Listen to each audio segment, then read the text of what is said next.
Hello and welcome to Roll4Adventure, where tonight we embark on our 5th session of the new campaign, The Ruins of Roltaria. As always, I'm Jacob, your Dungeon Master this evening, joined, as always, by our table of players. Hey guys, I'm Kyle, our Shadow Sorcerer Azreal. Hi, I'm Ripley, and I'm playing Fang, the Tabaxi Rogue. Hi, I'm Amy, and I'm playing Zethia, the Goliath Barbarian. And I don't think that we have anything else to discuss tonight, so let's go ahead and dive straight in to this session as we roll for adventure. Roll.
With supplies secured from the Crimson Cabal, enough to see our party through to Bellum, the group returned to Silverfin.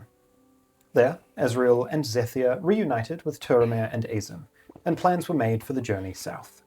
2 routes were laid before you: the longer, safer passage through the Barrow Peak Valley, or the faster, more dangerous path along the Scorched Belt, where rumors of mages lingered. With limited supplies and little desire to test their odds, they chose the valley. Before their departure, Azin revealed her intention to remain behind in Silverfin, holding on to hope that any surviving family might pass through, and admitting that even if they did not, this place felt closer to home than Bellum ever could. Before parting, she sought out Fang, offering a quiet warning about what it means to be a beastfolk within Watch cities, and a reminder that allies will matter. And with that, our group set out. 2 days of difficult but successful travel through the valley lifted spirits, until they came upon the remains of a skirmish. Zakia's carriage sat abandoned on the roadside. Around it, the bodies of dwarven gang members lay scattered, and fresh hoof tracks led south in haste. Fang's attention was drawn to a body set apart from the rest, marked by a clean, round wound through the head, a small metallic orb falling from the wound. Pressing onwards, the weather turned. Progress slowed to a crawl as we fought the valley. Days lost to storm and terrain. And just as our party finally broke free, they were met by an ambush. Dwarven gangbangers struck from the roadside, arrows flying as a warhammer. Their leader, swinging into Azreal, badly wounded him. Control slipping as something darker surged to the surface. And in that unstable state, Azreal struck back, draining the life from this dwarven gang member before forcing himself back from the edge. With the ambush ended, and the group gathering themselves once more, they pressed south. But not before Fang noticed something half buried in the mud, a piece of parchment marked with Zakia's name. Silently, she took it, and with that the party continued onwards, towards Bellum. And it is here, in the mid-afternoon, as we push out finally from this gorge, this valley that you have been trekking through for days, and the landscape opens up before you. In the far distance on the horizon, still another good few days' travel across open meadow, you can see the outlines of buildings, plumes of smoke pushing up from an industrial city to the south. Half a day's travel from where you currently are, you can see, however, a large lake that swells out into a small river that you will have to cross on your next day's travel. So, while your challenges may not be over yet, the worst is most certainly behind you. And in a couple of days, we will likely be back within civilization in the walls of Bellum. It's honestly crazy. But here, after that ambush, after that fight, as you're pushing on in the early hours of the evening, probably not too far out from needing a rest, is there anything that's happening amongst the group? I'm not gonna lie, I looked over at your potion and thought it said potion of plagiarism. Damn! I'm like, when did you get that? The enemy of all artists. Plagiarizing, I guess. So we're traveling about to make camp, is that? Yeah, somewhere around Yeah. that time of day. I'll lean over to Azreal as I've just had a revelation. Sure. So, I've been doing some thinking about my guy that I'm looking for. The masked lad. Q, if you Q. remember. I'm pretty sure that Sakir may know something. I've just been trying to think about it in my head. Why would he go to the Lion's Den? Or Lion's Mane, rather. They might have a connection that I hadn't thought of previously. When I say connection, he might have gone to Lion's Mane to speak with Sakir. So, I have an extra stake in this now. I know that you and Fang want to get rid of Sakir, but this might be the last lead that I have before I'm on my own again. What you're saying is you're gonna need. I'm going to need information, and I don't like it much more than you. I would love to help you put this man in the ground, but I will need this information as this Q person is very, very important for me to find. Azreal will kind of shift from his seat, still hurt and bloodied, and just lean in a bit. You did make a promise. I tend to keep you to that, but If you think that this changes my aid, it will not. I want my answers, and once I have my answers, I will help. I have some questions for the Sakir as well. So it's best that we keep his tongue attached. Agreed. Then can we make sure that Fang is on board with that? And I'll look over at Fang. Fang, we were just having a discussion about Sakir, seeing as we are closing in on Bellum. We need information from him before he inevitably dies. Will that work out for you? I understand it's someone both you and Azreal wanted. That depends. Well, I realized he might be pretty vital in continuing my search for someone.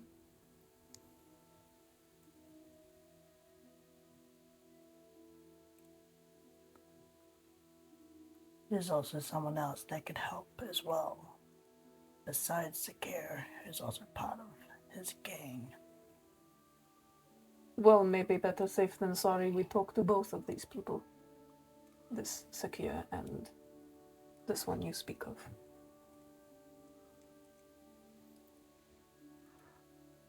Azrael's gonna lean back, and I'm gonna cast in the middle of like where we're sitting, a minor illusion, and it's just going to be like a shadowy figure, and then just like some sort of weapon or blast, like just going through the chest and it just dissipating.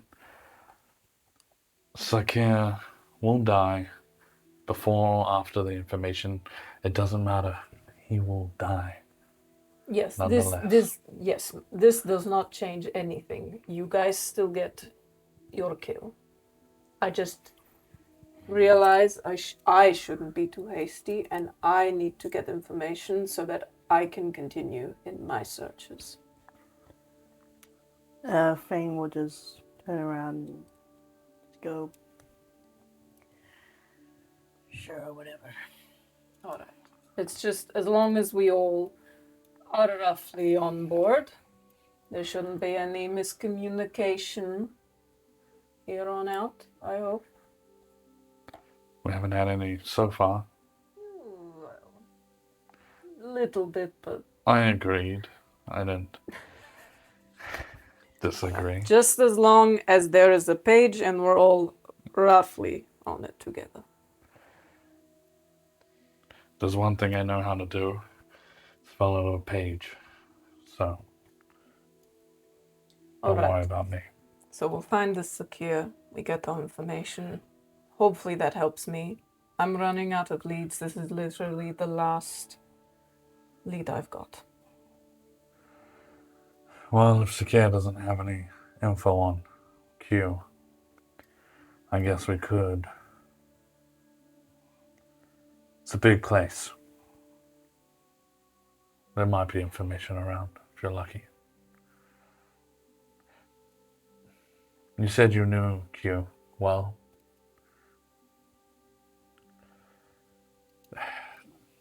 Did they seem like a person that would want to be acquainted with someone like Sakir? Not acquainted, just more if there was a deal to make that worked well in Q's favor, he might make a deal. But I don't think acquaintance or even support. If you're worried that Q would be on this secure side, I'm pretty sure he wouldn't. Didn't even cross my mind.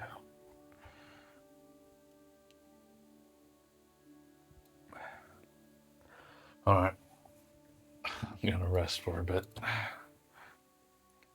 few moments pass, and eventually the afternoon turns to evening, and Turamir kind of pulls the carriage over to the side.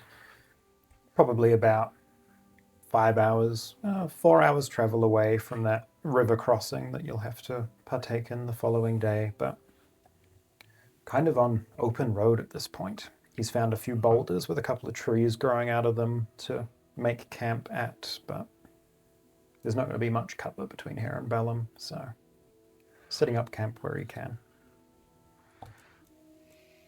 Thank you, Turner, for giving us a moment.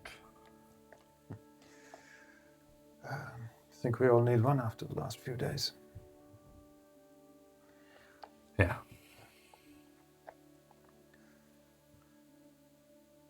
He'll go about his evening, setting up his bedroll out here. Doesn't really seem to be a threat of rain, so he's not bothering with any sort of a tent or anything, but putting a small campfire together. Anything that anyone's doing here in the evening? I want to look at the Warhammer. Yeah. You know, as a chick to bases. I would like to walk. There's like a forest nearby. There's like a patch of trees, yeah. I'd like to head towards it. Find somewhere far enough that the others can't see or hear, potentially. Yeah. He's just going to find like a spot to sit down on the ground. Yeah. And he's going to let a darkness spell just pour out of him and engulf him and the area. And he's just going to sit there with his book out. And he's remembering fractures of his past, maybe things he's heard he can't quite remember where from. Things like people are afraid of what they don't understand. And he's thinking back to the moment earlier when he killed that dwarf. How whatever is in his chest, he has never felt it beat that fast before until he lost that bit of control. He was afraid, but there was this something else beneath that fear, almost freedom that felt like taking a breath after holding your breath for so long. And he's realizing that that fear is almost instilled into him, and he doesn't want to be afraid. So he's going to try and understand it, thinking back to those words he's heard. And he says out loud, like, I have this power for a reason. I can't be afraid of it forever. And he's just going to sit there and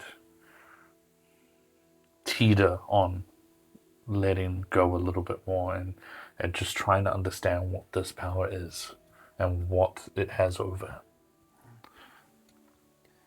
Sat there in the stillness of night, surrounded in moonlight snuffed by darkness, reflecting on a day that will likely be burned into your memory. Everyone else just taking a rest and examining items? Mm-hmm. All right. Taking some time to look over this warhammer. You mentioned before, like, scraping the emblem off the side. This Doesn't crest. Yep. Yeah. Imagine. This crest of the Veiled Dawn that is emblazoned on it. Get out of here. This is a very impressive full steel warhammer. Like, the handle and head have kind of been forged into one. Damn. It is subtle, incredibly subtle. But that sound, that impact that Azreal felt earlier in the day was due to a simple but effective enchantment on this weapon. This is a +1 warhammer that is considered magical for the sake of overcoming resistances. Oh.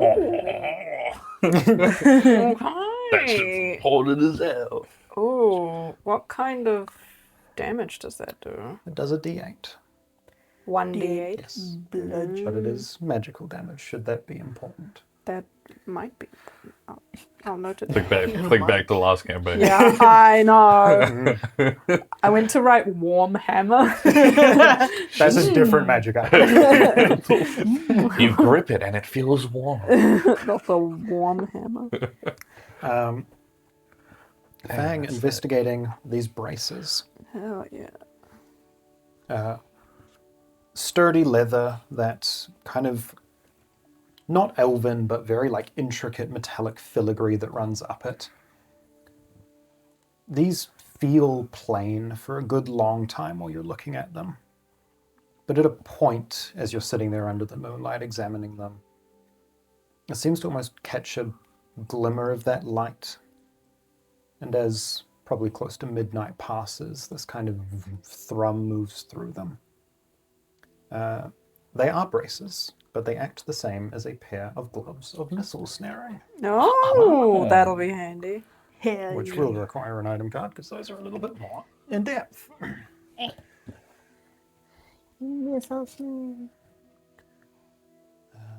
What kind of damage does a warhammer do? Bludgeoning? Yes. Silly question. All right. And as people settle down for a rest, finally free of the impacted travel after moving through the valley, a short rest here, as you are becoming accustomed to. But a rest nonetheless. Everyone that is taking a rest can mark off a ration. Is this a long rest?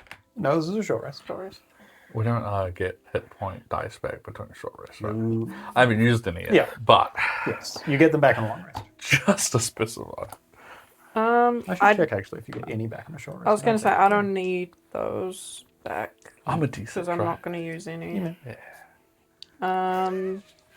Fuck, that's like, nah. I just don't remember. And We'll do one at a I'm time. marking down a ration. Yep. Oh boy! Plus con. Plus Alright, 9 on the first one. Very nice. Puts me. Damn, so max. Yeah. Pretty good. Puts me. Fuck. Need What that when is you level up. what is the Oh, this mastery thing's run out already. on Warhammer? The mastery on a Warhammer. That is an excellent question. bonk. Le bonk. Le Monk. The mastery on a Warhammer is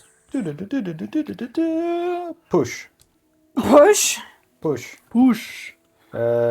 Push. Where's push? Push. If you hit a creature with this weapon, you can push the creature up to 10 feet away from you if it is large or smaller. Take a look. If an attack hits, Yep. I can push how far? 10 feet. Up to 10 feet. Straight away from you. Cool. That's pretty good. Good to know. Jake, Mhm. can you reach one of those light blue bodies? How many weapon masteries do you have access there to it is. at any one time? Um, Mine died. I Holy. am. Do you also have 2 that you can swap out on a rest? Because I think that's how it works for Rogue. I am not actually too sure. All right, we'll look at that later. I know at the very least 2 for sure, but I don't know if I've got more or less, or well, not less, but I think you get 2, and I think we said that whenever you picked up a weapon, we'd just let you take that as your second one. that's I right. remember Yeah. that. So we'll allow you to have access to push. And then if you need to swap them out later, we'll figure that out then. Okay, sick. Weapon mastery changes on a long rest. There you go. All right. Alright, that's good. Then here, resting. Eventually, the sun begins to rise again. And we move back. Boom. Boom. To a nice warm day. Ah, toasty. As I do believe this is our first day of travel, technically, out of the Badlands. Ooh. Quite. I just realized we'll have a short rest that I used my darkness. I'll give you that one for free. If you like. Yes. Given the events of the day, that was a flavor darkness. Bro's been through a lot. Yeah. All right. Traveling onwards. Another half a day's journey, and eventually, looking off to your west, you can see this giant lake that you probably would have had a much more difficult time crossing had you gone the Scorched Belt route. But here there is just a small, maybe 100-foot river that is shallow in places. It will be easy enough to cross if you can find a good spot. So I will ask who is taking charge here of a river crossing with a horse and cart. Does the river, is it a fast flowing river or it's pretty gentle? This is coming out of a lake. There are like some rapids in places. It's definitely faster in some areas than others. Okay, well, as something I might do to help out pick a good spot, I'll pick the most still looking area, and with my very large sword, basically, I'm gonna wade in and just like poke the ground and see if there's any like dips that I need to know about if we are gonna go here, and just figure out if this is safe to travel across with a cart. Totally. Anyone else doing anything, or is Zethia taking lead? I want to go ahead as well. Just gonna go to the water, then I take a step into whatever's not gonna come over, and just put my head in, and just open my eyes and have a look at where it may. Totally. Are there like rocks sticking out of the water? Yeah, there's like rapids enough. in places, and even where the water's a bit calmer, there's like large boulders and rocks. Would it be possible for me to like jump from one rock to another and like at each rock just place my hand in the water to check how fast or slow the water's going? Yeah, absolutely. Then we'll go ahead here. We'll go. Let's just make this a group survival check here. Survival. Not too bad. Perfectly average. 16. Nice. 14. 7. 7. All right. You spend probably a good hour here at the river, moving through areas, each of you kind of sharing the load of like figuring out where will be a safe place to cross.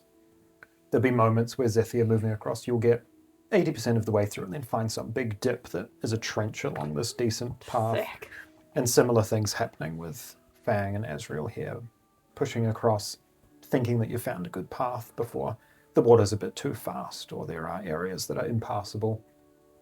But after an hour or so of searching and kind of moving down the river a little further and a little further, past a few rapids, eventually the three of you would find a shallow enough part of the river where the horse and cart can push across without getting swept downstream. All right. And I'll just show Toromir where we've got a good path going and get him to cross it. The horse moving through, cart moving through, the water coming up maybe halfway up the wheels, kind of somewhere near the horse's joint in the leg, but enough that they can move through here. Interestingly, looking at this water, the lake upstream that moves into a couple of more rivers that move throughout the continent, this is the body of water that leads to the river where Silverfin would be getting their fish from. And it is bizarre. The flowing water here seems reasonably clean. Not perfectly so, but reasonably. But looking up to the lake a few hours to your west, you can see a layer of ash just floating on the top of that lake that gets filtered out as this water moves through rapids. Something that the people here will have just lived with and accepted, but definitely a sign of the landscape. But you push onwards, horse and cart making it through the water here and out onto not rocky, cracked earth with the occasional tuft of dead grass, but instead open plains. The grass is still not green by any means. It is definitely still tinted yellow, that same hue as most of the other wildlife here. But it is grass. You can see a few patches of trees growing further to your south that in places do actually look green. But there'll be another day or so's travel yet as you push forward. Anything happening on the road? Azreal just kind of takes his head out the water and kind of uses that as like a makeshift shower of water just going down his body. Okay.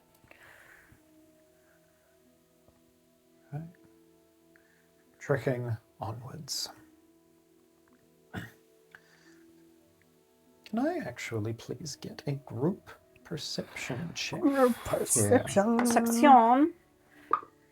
Yeah. 18. It's a funniest roll. Azrael's like shaking river water into my eyes. Nat 1. Lovely, lovely. 10. 10. You get through that river by maybe midday on your travel. In Fang, sometime around 2, 3 in the afternoon, hot sun overhead, you could swear that you catch a glimpse of movement some few hundred feet behind the carriage. But as soon as you turn to look, there's nothing there. And for the rest of the day, there is nothing. Might just be paranoia, but you're pretty sure you saw something. So nice and pleasant on this road. Did you figure out what that hammer thing said? Well, it definitely is enchanted to some extent, but otherwise it's just a regular steel weapon. Interesting. I think I could do some really good damage with this. Well, if the dwarf was able to, I assume you would as well. I get the feeling if we run into something where mundane weapons won't be very useful, this will come in handy. Like ghosts or something? This could probably whack a ghost. Never thought I'd hear that. But glad you have something that can hit a ghost. Me too, but I don't think I'll be using this much unless I need to whack a ghost. I like my sword. You do seem very attached to it. Is it your first sword? No, not technically. This is kind of my first proper weapon. I had like a really janky, like very rough around the edges sort of greatsword-esque. Yeah, I thought you were going to say that it was like jaggy. It had a jags, yeah, it had jags. It was not. It worked. This, and I pull it out and I hold it out in front of me. This was specifically made for me. This one. Yes. So I like to keep good care of it. Fair enough. Everyone has something in... Hopefully everyone has something in the world that they treasure or want to keep. That makes it sound like you don't have something like that.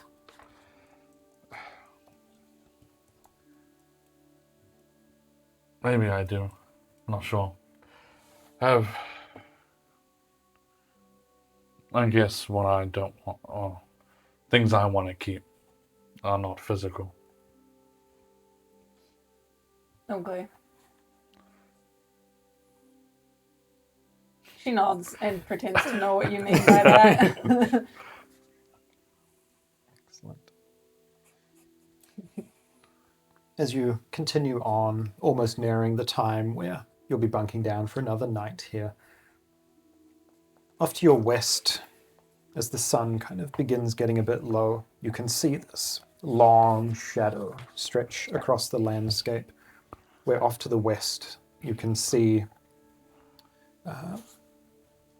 probably for the first time on your travels, properly seeing the Garamir Cliffs.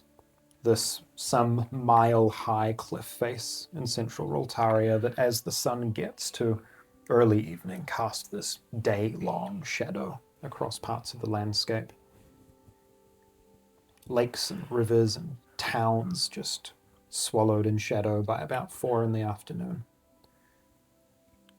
You can see it expand across the scorched belt, but it doesn't quite make its way to Bellum, which, now that you're another day forward on your travels, is only another day and a half away. And you can begin to see the 60-foot high walls that surround the shapes of this city. And what from a distance looked like a few plumes of smoke stretching into the sky from the city, you can see are dozens of smokestacks that push skyward. Anyone that is interested, would you like to give me a history check here? I think Zethia would be interested in that. Oh. History, you say? 7. That'd be a 16. 14. 14. On a 16, you get a little bit more, but you both understand maybe stories or tidbits of information that you may have caught. The Watch itself is a very industrial faction. They forge, they smith, they create. Bellum is not their capital. Their capital lies somewhere further north. But Bellum was always described as the forge city of the Watch. And as you draw closer, that begins to make sense, as probably near 100 forges, even in the hours of the evening, are operating inside those walls a day and a half to your south.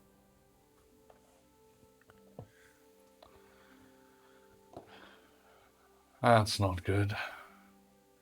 Means whatever this place is, it's gonna be well armed, at least. Fortified.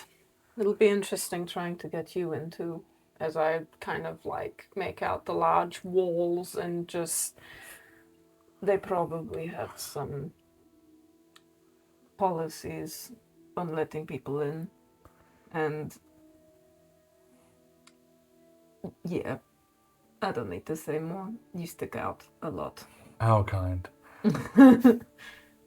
Used to it at this point. Well, the last watch member we saw thought I was the reason for the frickin' outbreak. So it'll be interesting to get in. I wonder how. I'm curious now. In this carriage, do any like floorboards that you can lift and like hide in the like? Could you smuggle something in this carriage? I'm gonna start looking for spots where you could maybe smuggle stuff. Give me an investigation check. Surely. Smuggle them in. I'm like, why not? Might as well. 13. 13. I mean, there's like a loose floorboard, and you like peel it back a bit, and you can just see the ground moving beneath the carriage. Like, there is a good couple of feet of space between the bottom of the carriage and the ground underneath it, but it's not like there is a cubby in there. You know, maybe not. Okay, well, I guess you'll just have to smooth talk your way in.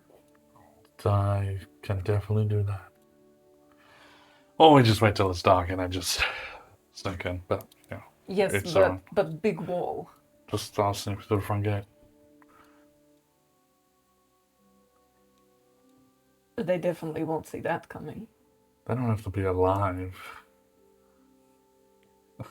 Just hear from the front of the carriages. I think we'll worry about that if it becomes a problem, rather than making it one. I was going to say, as much as I love giving the watch a bit of a smack around, I don't think it's wise to do it here. No. But I want to slow down killing Zethia anyway. Well, we have to find them first. Old man, Yes. Damn! Zethia. What of him? Actually, this is more a question about the watch. If you were wanting to join their lovely faction, where would you go? Any of their cities, I would assume. I've spent the last few years in the Badlands, but if they still operate the same, they are a faction that thrive on their numbers. I don't think it would be hard-pressed to find a place there. For most folks, of course. Too bad we can't just pretend to sign up and drink their Kool-Aid. They probably wouldn't want us anyway.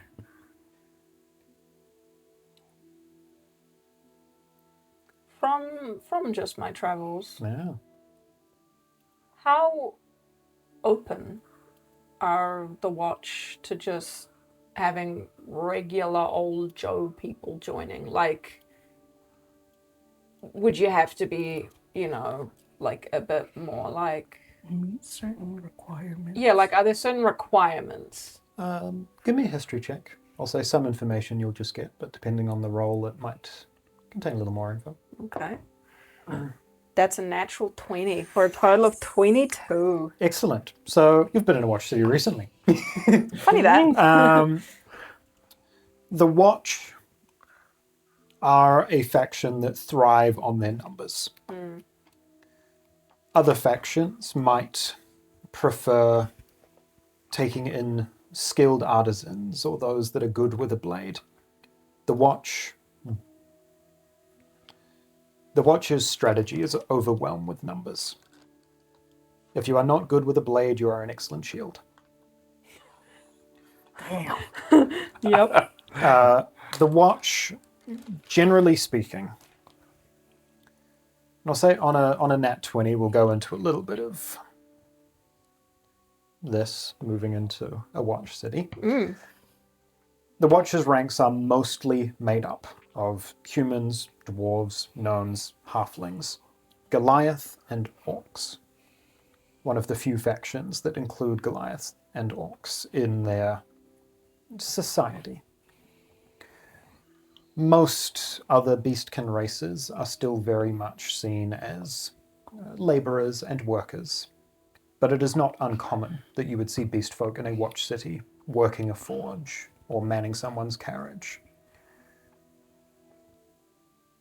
It was Turamir and some of the others in Silverfin that mentioned that the Watch were the most welcoming to beast folk, even if they did not necessarily see everyone on quite the same level. And on a nat 20, as a Goliath, some of your history might kick in there, that Bellum was actually the city where the Flamekin uprising began and ended. A rebellion some 15 years ago that is what saw Goliath and Orcs included into the people of the Watch. What was it called again? Flame. The Flamekin uprising. Okay. All that to say that just about anyone could join up should they wish to. There are very few criteria you have to meet to run into battle with a sword or a shield. Okay.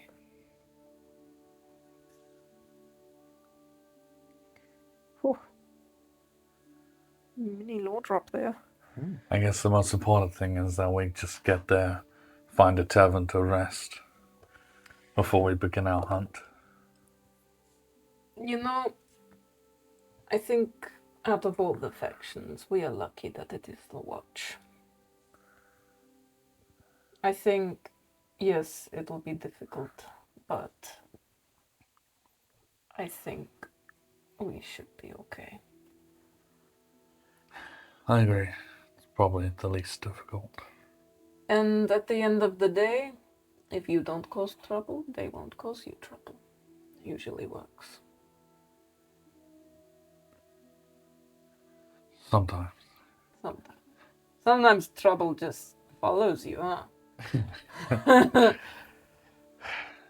Yeah, well, ever since I started wandering this place, it seems to be all that I'm finding. But, to be fair, like you said, I am kind of looking for it. Well, You get what you put out into the world. mm-hmm. Well, I would say for you, keep your head down, and if someone says, are you here to fight or join the cause, you say yes. And you should be fine. So if someone says, I don't know. hey, you're looking to fight. No. If someone asks, oh, are you joining the battle against yada yada? Yeah, if you want to raise your arms for us. Yes. Are you here to join our cause? Then you should be fine. Just pretend you're one of them. I think that'll work just fine. You just pretend you're one of them and you'll be fine. We'll just get to the tavern first, hopefully. Yes. Fang. You're awfully quiet the past 2 days. Even for you. A lot on my mind. That's all. I guess we are getting closer to this Zethia. So. I just expected to find maybe a bit of impatientness finally hitting. A little show of, getting so close to Zethia. Thought I would sense a hint of intent, maybe. Impatience, I think, can cloud the mind. So I'm trying to think of a good strategy. You come up with one yet? No. I guess running him through the chest is the current plan. And get our information. Yes. Yes. Preferably that before the running through the chest. All right. Onwards. You say as Turamir is pulling the cart over for the night. Never mind. Right. I am too hasty. We rest. Is there anything that anyone is doing during that night's rest? Nah. I want to talk to Turamir, actually. Yeah, absolutely. Have a good yarn with Turamir.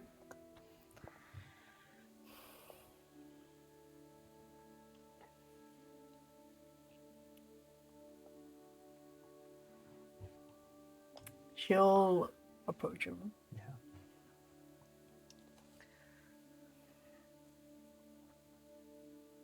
Who are you, really?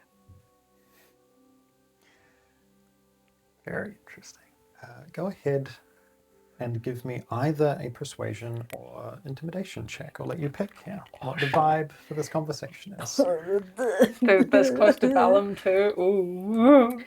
It's a -2 either way. 9. 9. Okay.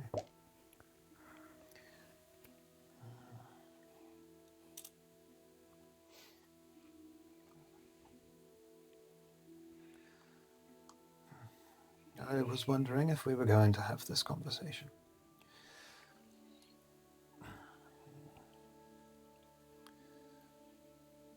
What is it you want to know? Your magic. I've never seen anything like it.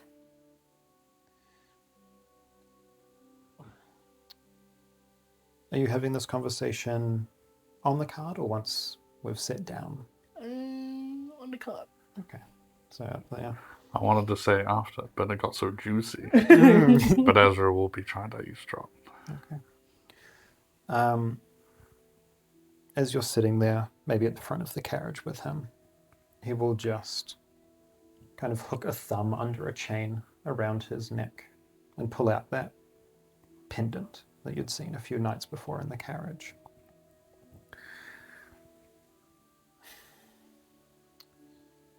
Which actually, I need some information on. He worships Satan. Oh no! This is the mark of the devil. He hooks a thumb under that chain and pulls out this pendant, this image of a waterfall, this metallic pendant. They are clerical magics used to heal, to help, to aid. Gifts from my goddess. He looks around the smokestacks, the cities beyond. The goddess that these lands have chosen to forget. It does not mean that her mission has ended. So there's more of you. Precious few that I have met.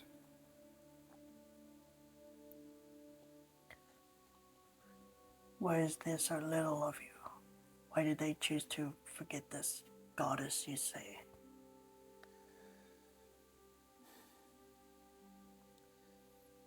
Even before the collapse of this great nation, religion was scarce. These people believed in their own strength. And I think that our gods were okay with that. But you would think that after it all fell apart, that some would turn back for help in times like this. The mages still believe themselves stronger than the gods. The Watch place no faith in them. And everyone else sees the Dominion as what religion looks like. That is a tyrannical force. It's scared off what good might have been left in these lands.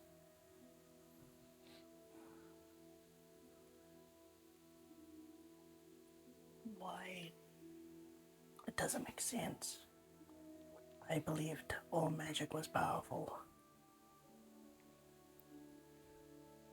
And it is.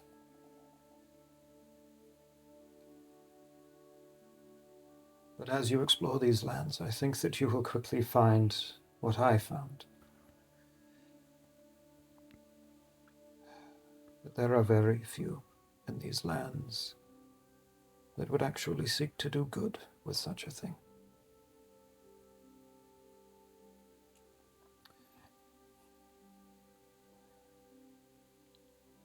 So then what would you do? Or what will you do once you get back to Bellum? I will find the few friends that I might still have there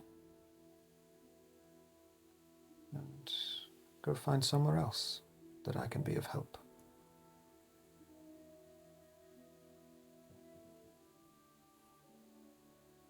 And what if your help is for naught?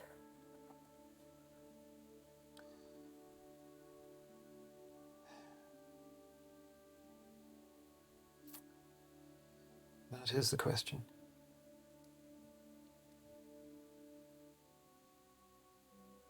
I was asked to help heal this place, this people. So far it is a struggle to even keep them alive.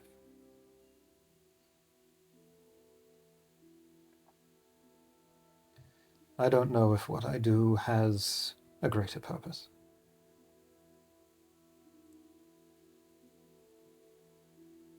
But I like to think I've helped people along the way.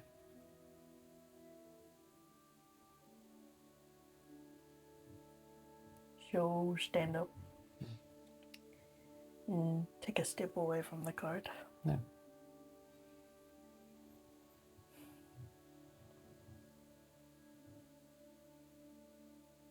Even if at the time when I was supposed to die, you helped me. I am grateful. And she'll walk back to the camp. Well, give me a perception check there then, if your plan is to try and catch any amount of that. Who is this man? But what? No, it's okay.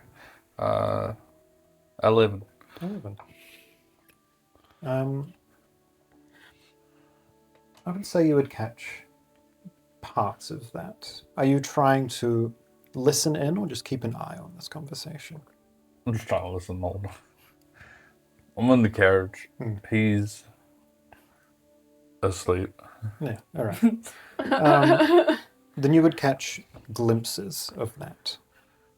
Speak of magic, an intent from Turamir, a goodness, a desire to help and to heal. But you would not catch Fang's words as she leaves the carriage and makes that remark. Anything else that is happening here during this rest? No. Fang will actually keep an eye, like, behind us where we came from. Oh, yeah. And just keep watch. Yeah, absolutely. I forgot there was something behind us. We don't know, but like. I do. Anything from Azreal during that evening? What were you all talking about? I killed Turamir. I'll show you. There can only be one. I'll snuff out your light. He is taken aback by Turamir and like what he did here, the conviction that was in Turamir's kind of voice. Yeah.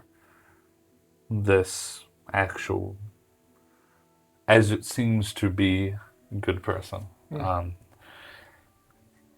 feel like he's confused. But some of the things he said definitely made Azreal start thinking more about his place and his power and how he perceives it. And as we sit down for the evening, could Fang give us a perception check? You keep a bit of an eye out. Come on. Who's our stalker? There's a 9. 9. Who knows? Looking out into the darkness of night. The moon is very near full, casting like a faint light across the landscape. Every so often in the night you think you see something move, but it's just light catching the water of that river some half a day behind you, and nothing seems to jump out as out of the ordinary. Mark off another ration for those not wishing to risk exhaustion. My rations! I gotta write my rations down somewhere else because I'm destroying this page. So, Shut up. Shoo me. How many rations does everyone have left? I'm down to 7. 1. 13. Have you knocked off extra ones for Toromir these last couple of days, by the way? Because you also had his supplies. So mark 2 more off. I have now. I have 11. Wonderful. I don't think it's going to be a problem between here and Bellum, but you never know. You never know. You know? In the morning, I do want to find Zethia. In that case, You don't get your rations. we move to morning. Ah! Yeah. Zethia, I was having a thought, being that we're finally going to potentially go into enemy territory. Mm-hmm. The lion's den, per se, Mm-hmm. but not actually.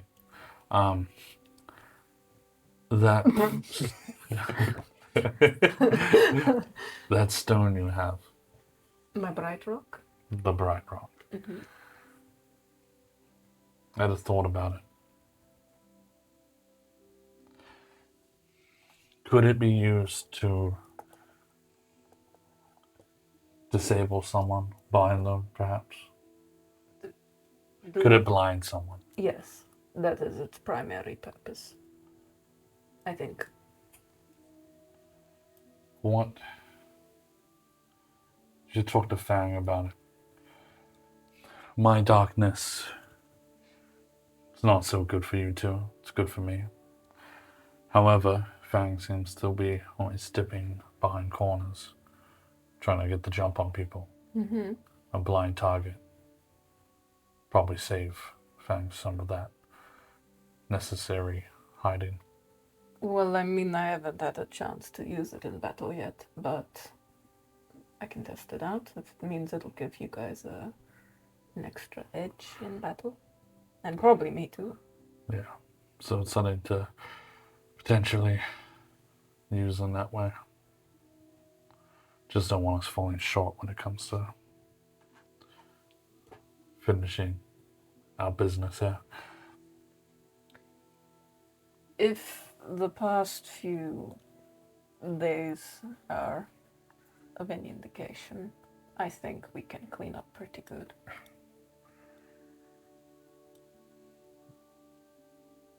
Maybe. I trust you two. We'll do fine. And that I will do. Alright. Toromir, what is the plan? Once we get there, are you just going to do your own thing and leave us to our own devices? Is that the idea? Unless you all had other plans, I assumed you would push forward and I would go my own way. Are you going to stay in Bellum? For a time, I think, yes. It might be good for us to know that you'll be here, just in case we ever need an ally, or, someone we know, at least. I will see what I can do. The friends I am meeting would likely rather stay private, but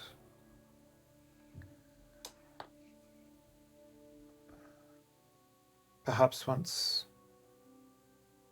Will you all be staying within the city, I assume? For a little time, but I don't know after that. We haven't really thought that far yet. It really depends on our business, depending on how our business goes. If we complete our mission, then Depends on everyone else, but I'll be on my way. Then if you find yourself staying there for more than a few moments, once you maybe book an inn or a tavern, I can come and find you. We can make arrangements if you wish to speak again in the future. A good idea, I think. Ezra's going to start walking away from the cart. Hmm. I want to talk to you now, actually. Follow me. Very well. Can't just We are not privy to this. What is this? What's on your mind? He's going to like circle around almost like he's pacing until That's threatening. Jesus. until his back is to a tree. Yeah. And then he will push up to talk.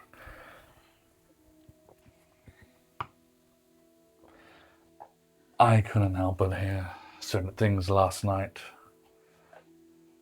And honestly, I can't say that I've been this surprised ever. Can't even remember. You actually seem like a good person. Thank you, I think.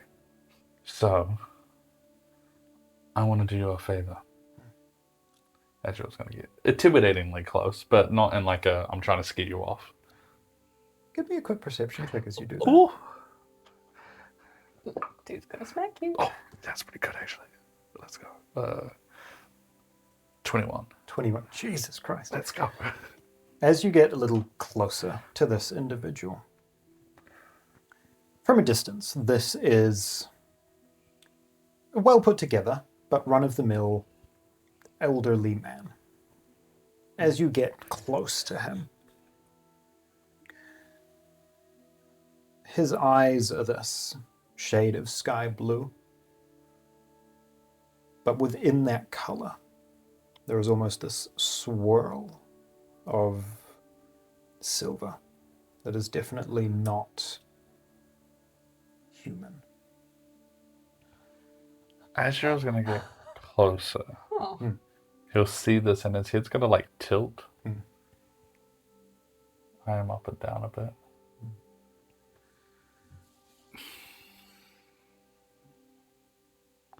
You are a man of many mysteries, it seems.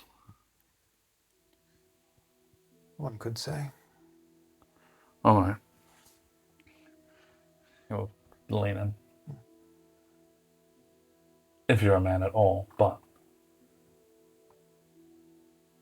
when we get to that town, whenever you can, whenever you find your buddies, and his shadow arm will appear and like grab the tree. Do your good in a different continent. Leave to a different area other than this fucked up place. You want to do good, and I see that, and honestly, I'm surprised anyone still does. I don't know what the future holds for this place.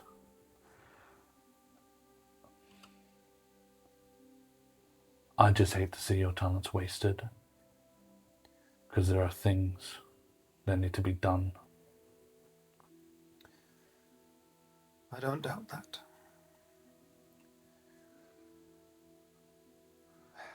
But this place,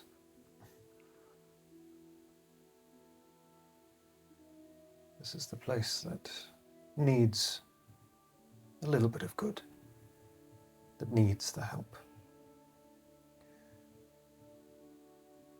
Whatever the future may hold for this place.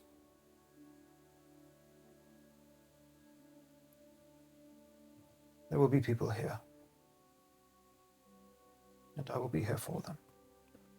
You would see this to the end, wouldn't you? It is my duty.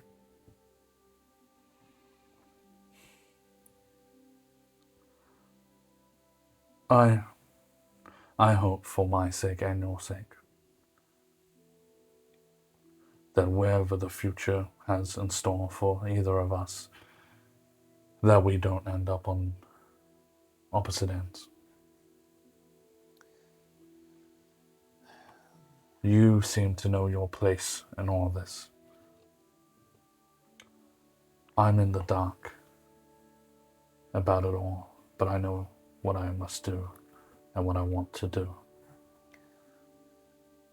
That's where you're wrong. There is no set path before me. Much like yourself, I'm simply doing what I must. You speak of a darkness in your future.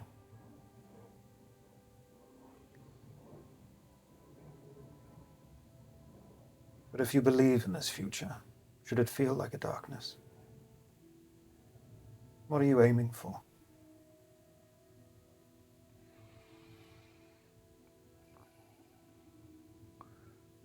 You want to make people happy, right? I want to help people. Do you want to see their smiles? It is a nice benefit when it happens. That's all I want. There is one. This world is so fucked up, but there is one person that smile is beautiful. And they have. I haven't seen it many times. I'm going to do what it takes to make that smile happen again. He will reach up as if to put a hand on your shoulder where the shadow arm is, and then just kind of realize that maybe that's not his place. And instead will just lock eyes with you. The blue will entirely disappear. And the color in his eyes becomes this roiling silver. I'm going to say my shadows flare up at this in like defense. He looks at you. Yes. Then follow that to the end. Don't give up on it. And settle back down to a blue. And he will cast Bless on you. Oh. That will last the remainder of the day. I feel a little strong. Damn. Wow. Azreal will do a little bow, turn his back. I didn't think there would be people like you, or whatever you may be.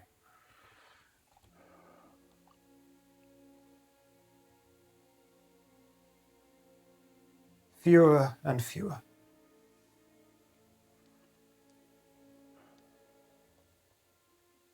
You seem to hide power of some sort. Are you ever afraid of it?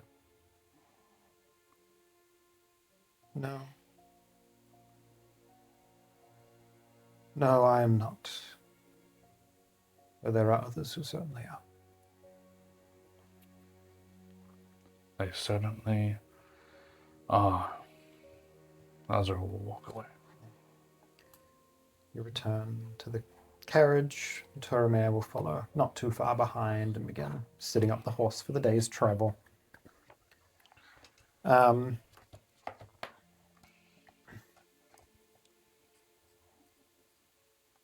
That was not the night that you guys investigated your items, so if anyone would like to have attuned to their stuff, you would have been more than welcome to during that rest. Is the Warhammer attunement? No, I do not believe so, actually. I think it's just the braces. Amazing. Let me double check. I don't think so. They're kind of dumb. Surely not. It's just a magical hammer. Yeah. Just +1 uncommon Warhammer. Yum. All right. Toromir will set up for the day's travel, and before long, you will be continuing south. Should the day's travel go well, you might arrive in Bellum after nightfall today, or early morning the following day. Is there anything happening on the road as you push south? On the road again. I think Azreal's actually like just really quiet No. for the rest of the day.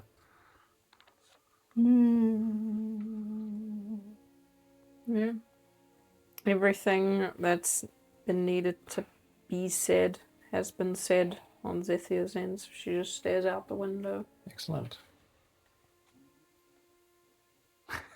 Hey, we've decided what we're doing. No, Now it's a waiting game. I'm just giggling in excitement. I'm like, who the fuck is he? I want to know. Yeah. I'm like, what a random law drop event decision. Holy. An interesting lad. Indeed. If he even is a lad. What is he? Anything specific Fang is getting up to on the road here?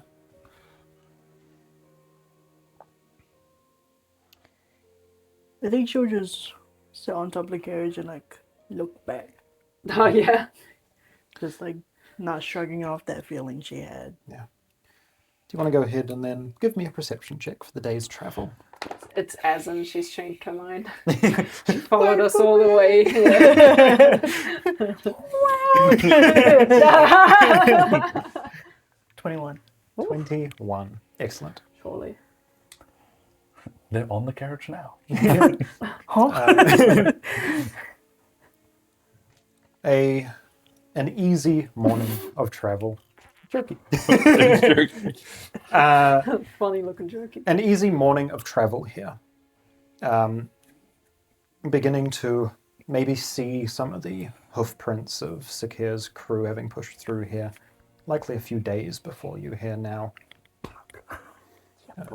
Morning leads to midday, stopping for a brief lunch break before continuing on. Fang the whole time, keeping an eye at the back of the carriage. Maybe briefly, sometime during the morning, catching some glimpse of movement, not quite sure what it is. But in the early afternoon, pushing on, kind of getting a bit weary from a day on the road in the blaring heat, you notice something in the distance, moving across the grass. And I think specifically now realizing the reason that you hadn't caught what this thing was previously. On a 21, looking at the back of this carriage as you finally catch a glimpse of something moving behind you in the midday heat. It is not a thing that you are seeing. It is a shadow, and your eyes kind of shoot upwards towards the sky.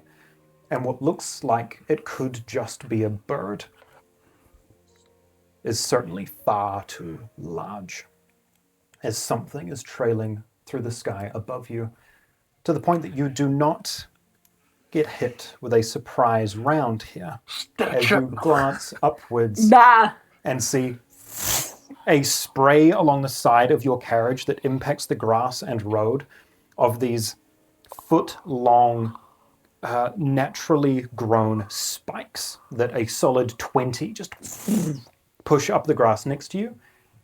And that is where we'll take our break and jump back in here as something descends on the carriage. On the carriage!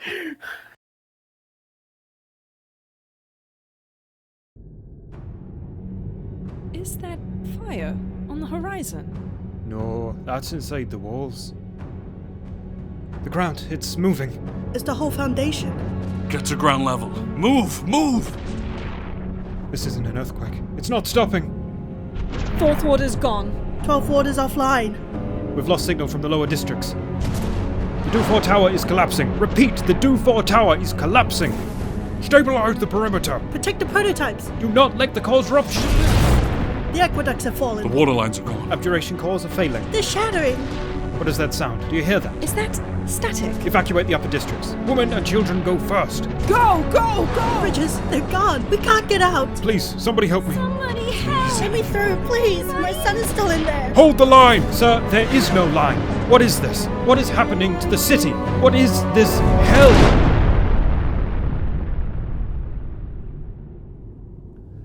30 years ago, the great city fell.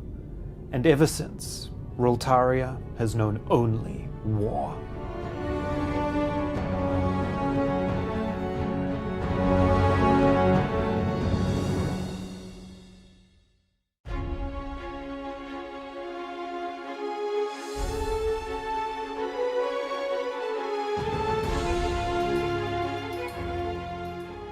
Yep, so you see a Goliath, short for a Goliath, only 5'4".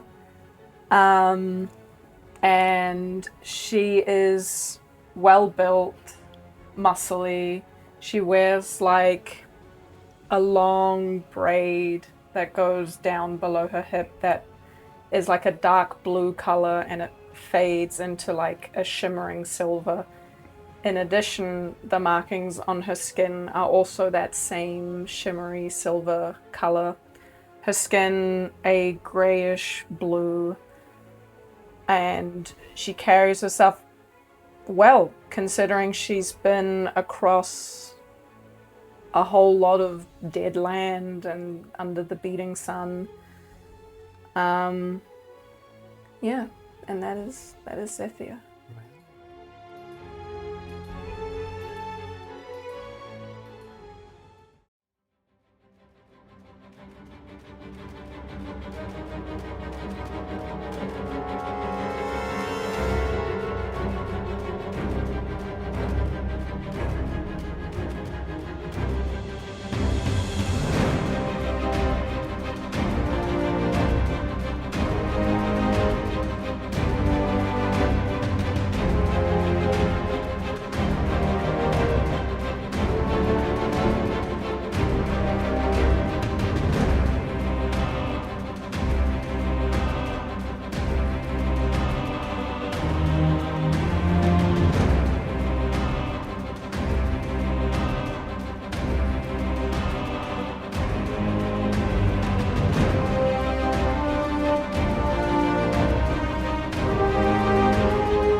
You would see a 6.5 tall tabaxi with brown fur with spots of cream and orange speckled along her body, and she is very lanky, but if you look closer you can see that she is more lean, and she has her chest bandaged with parts of rusted armor on her knees and her shoulders, and a hood around her neck. And then you would see dreads put up in a ponytail above her head, still looking like kind of dirty and messy, and she would also not have a tail as well.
What we see is Azreal.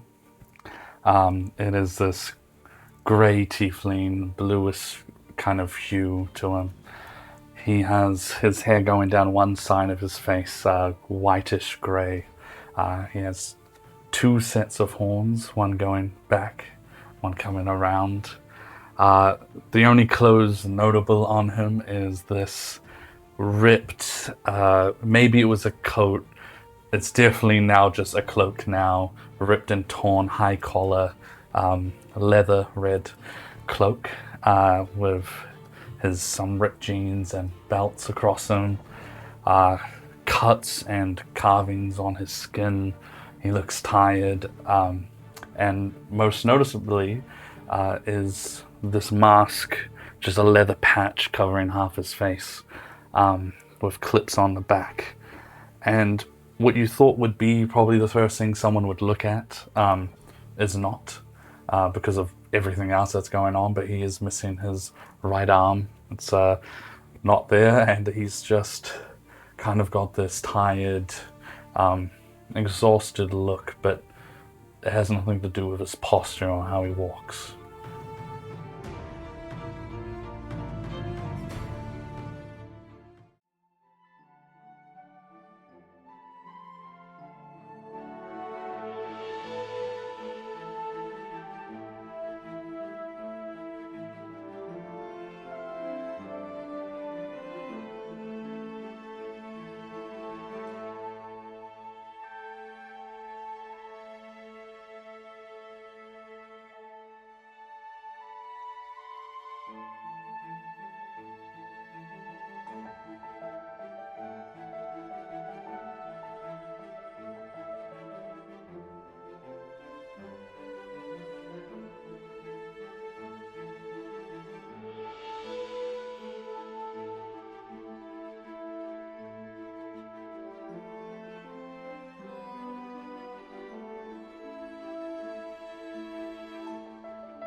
And welcome back to the Ruins of Roltaria.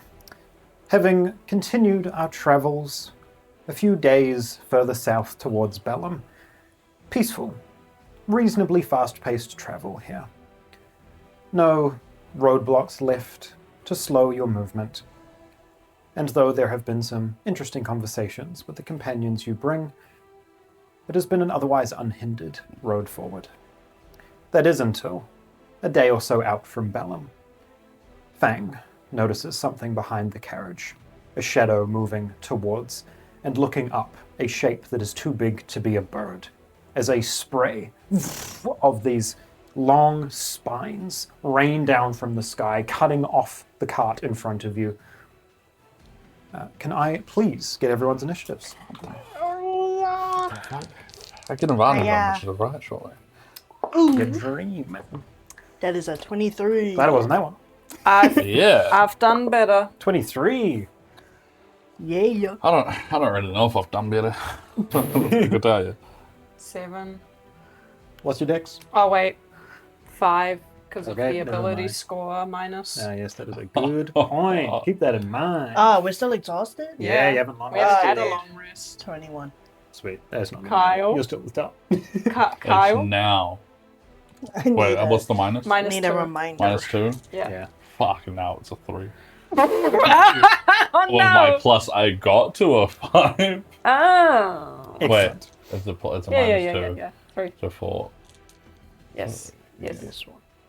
Yes. Okay. To remind myself. Fang, looking back, were you in the carriage or on top of it? On top. Sweet. And the other two are in there. From now on, we'll just say that it takes 5 feet of movement to get out of the carriage to wherever around the carriage you want to be. Yeah. And remember, everyone's got minus 5 feet of movement as well. 'Cause of Yeah, that's exhaustion. correct. Thank you very much. Right. You're welcome. Fang. This shape in the sky that has just shot these thorns that have stopped the horse dead in its tracks. Some 200 feet away in the air. What are you doing here? We're gonna die.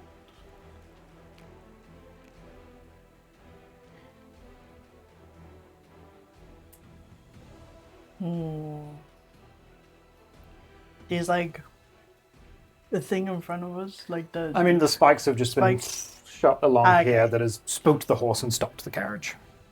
And this creature that is 200 feet behind, quickly gaining.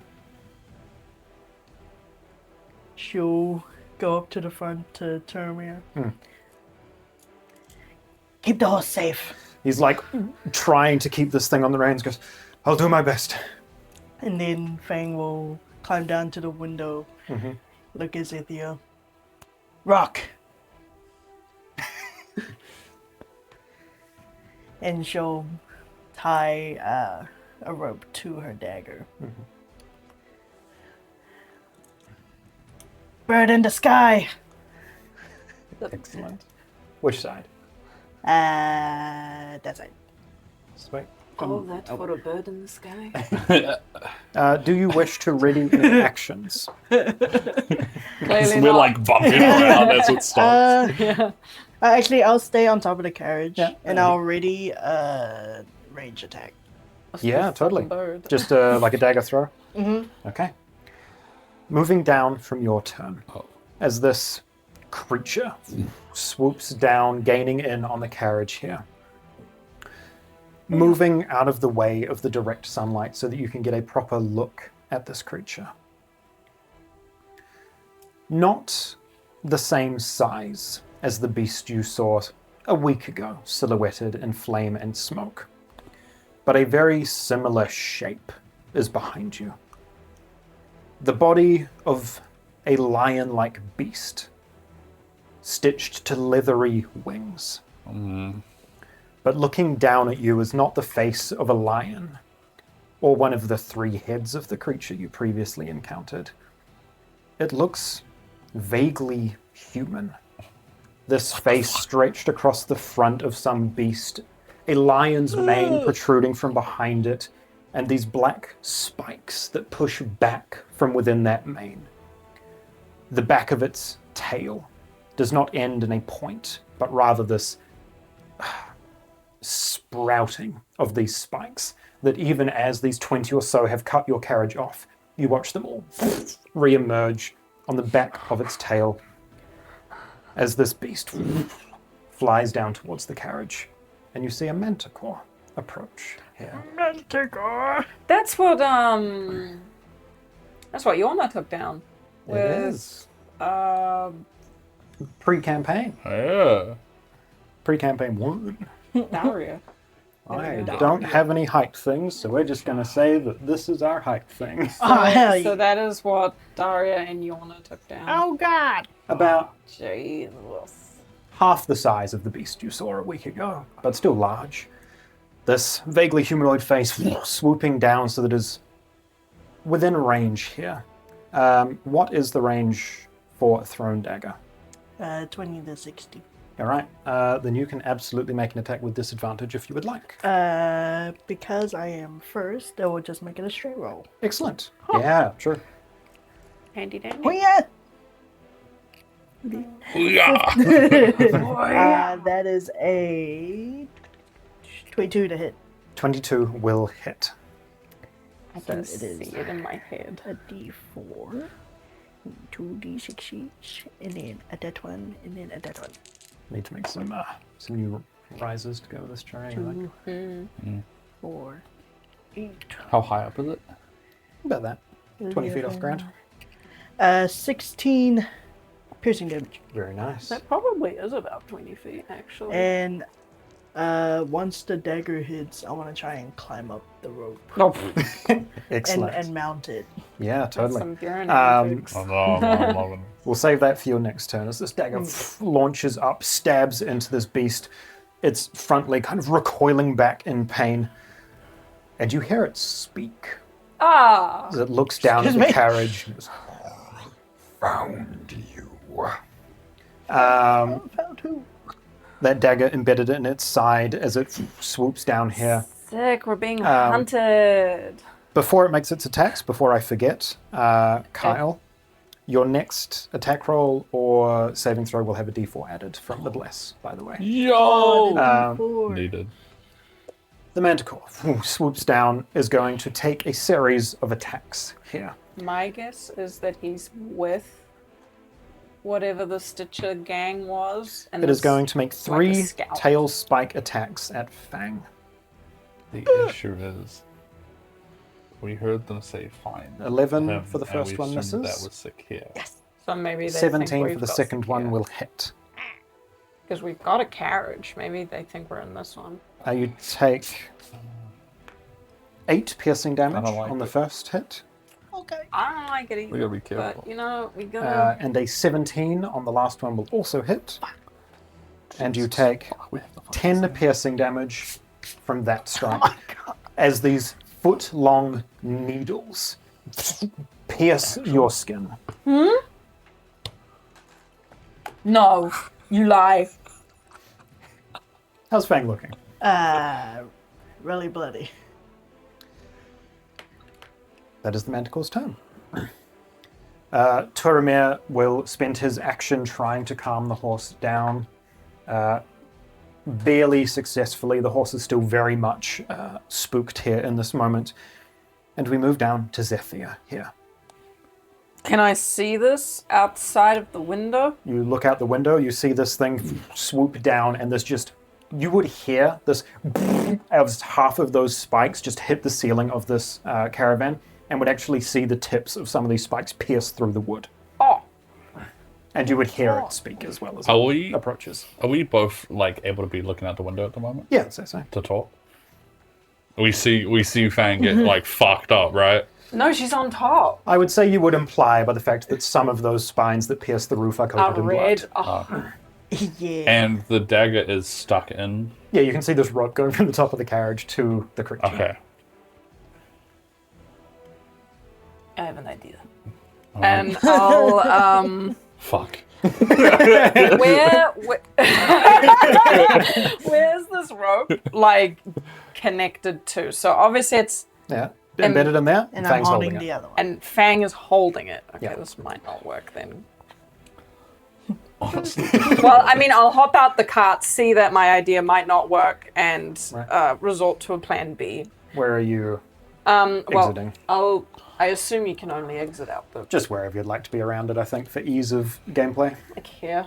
Yeah, so Yeah. that's great. So how far away is that from me currently? 5, 10, 15, 20, we'll say 30 feet, probably, including the vertical. Does the Warhammer have a throne property? No, on it is a war. God damn it. You You know, I thought if I yeeted it, I might Let's be... got some. Got some javelins? The classic. Oh, No, she got rid of her starting equipment for a greatsword. fair. Fair. It's like a rock by you. Oh, this sucks. Or a rock right at your feet. Oh, yeah. Okay. Is that large boulder at my feet Yeah. fair game? I'm gonna... Barbarian. Barbarian! I pick a rock up. I am going to bonus action, Yeah. focused strength. So I have advantage on strength checks, and Yeah. it doubles my carry capacity. Absolutely. And if this isn't the largest boulder, is there like one that's even larger? Like I want to pick the biggest one I can. I would say that where you are, there will be a boulder big enough that would accommodate for that increased strength. Oh yeah. Okay, I get down low, I grab the boulder and I rip it out of the earth. My muscles are flexing with the focused strength. and I hoist it up, and I would like to throw it at the manticore. I know that there is something that one of the classes get to increasing improvised weapon damage. Is that a barbarian thing that you have? Barbarian features. I think when raged, you can add stuff to unarmed. But... Well, I've used my bonus action to That's all right. throw this. You don't have an improvised thing, though. It doesn't. No, I Okay. don't think I do. I will say you have used your ability, though, to increase this capacity. I have. So I will say I will allow this to function the same as a normal weapon, so you can add your proficiency to the attack roll. Amazing. And with the doubled carrying capacity, I will say that instead of the 1d4 you normally get from an improvised weapon, you will get 2d4. Oh, yeah. Now, my goal here is to essentially hit it at its like wing joint to like get it to fall out of the sky. Excellent. Go ahead and give me, yes, an attack roll. Can I have reckless? Reckless is only melee, I believe. Oh, okay. It says first attack you make, you can reckless to gain advantage. Yeah. All right, I'll allow it. We'll look it up later. Okay. Something I am like recklessly 502. throwing this rock. What's the page? It is page 52. Go. I knew it had 5 in it. Look, I'm so smart. Got the barbarian on lock already. Yeah, we've had to check this too many times. Yeah. We Checked have this like recently. 32. What are we looking at? Reckless. You can throw aside or consume for defense. When you're making a first attack roll on your turn, you can decide to do it recklessly on using strength. Excellent. Yes. Okay. The only thing matters is that it's strength. Strength. Okay. Please. Okay. Plus that is 19 to hit. 19 will hit. Go ahead, roll 2d4 and add your usual damage bonuses. Okay. Oh my god, he won't come out. Oh my gosh, I never roll d4s. Bro, doing the boulder. Does Savage once per turn reroll weapons damage? Okay. I'm not going to go so far as to call this a weapon. No. Improvised weapon. But would frenzy still get added to it? If you use reckless attack while raging, deal extra damage to the When you're not first raging. attack Yeah. while raging. Yes, you're correct. Ooh. Good call, because I was about to say yes. I just heard while raging. Yeah. Oh And I was man. like, I've got no. That was the other thing. 3 plus the 3 is 6. 6 damage to it. Does he fall out of the sky? Death. was that one attack or multiple? Multiple. How It was many? 3. 3. I'm going to say dex save. He needs a 12 or higher. Yeah, 3, and 2 of them hit. He falls. Fuck. Sorry, bro.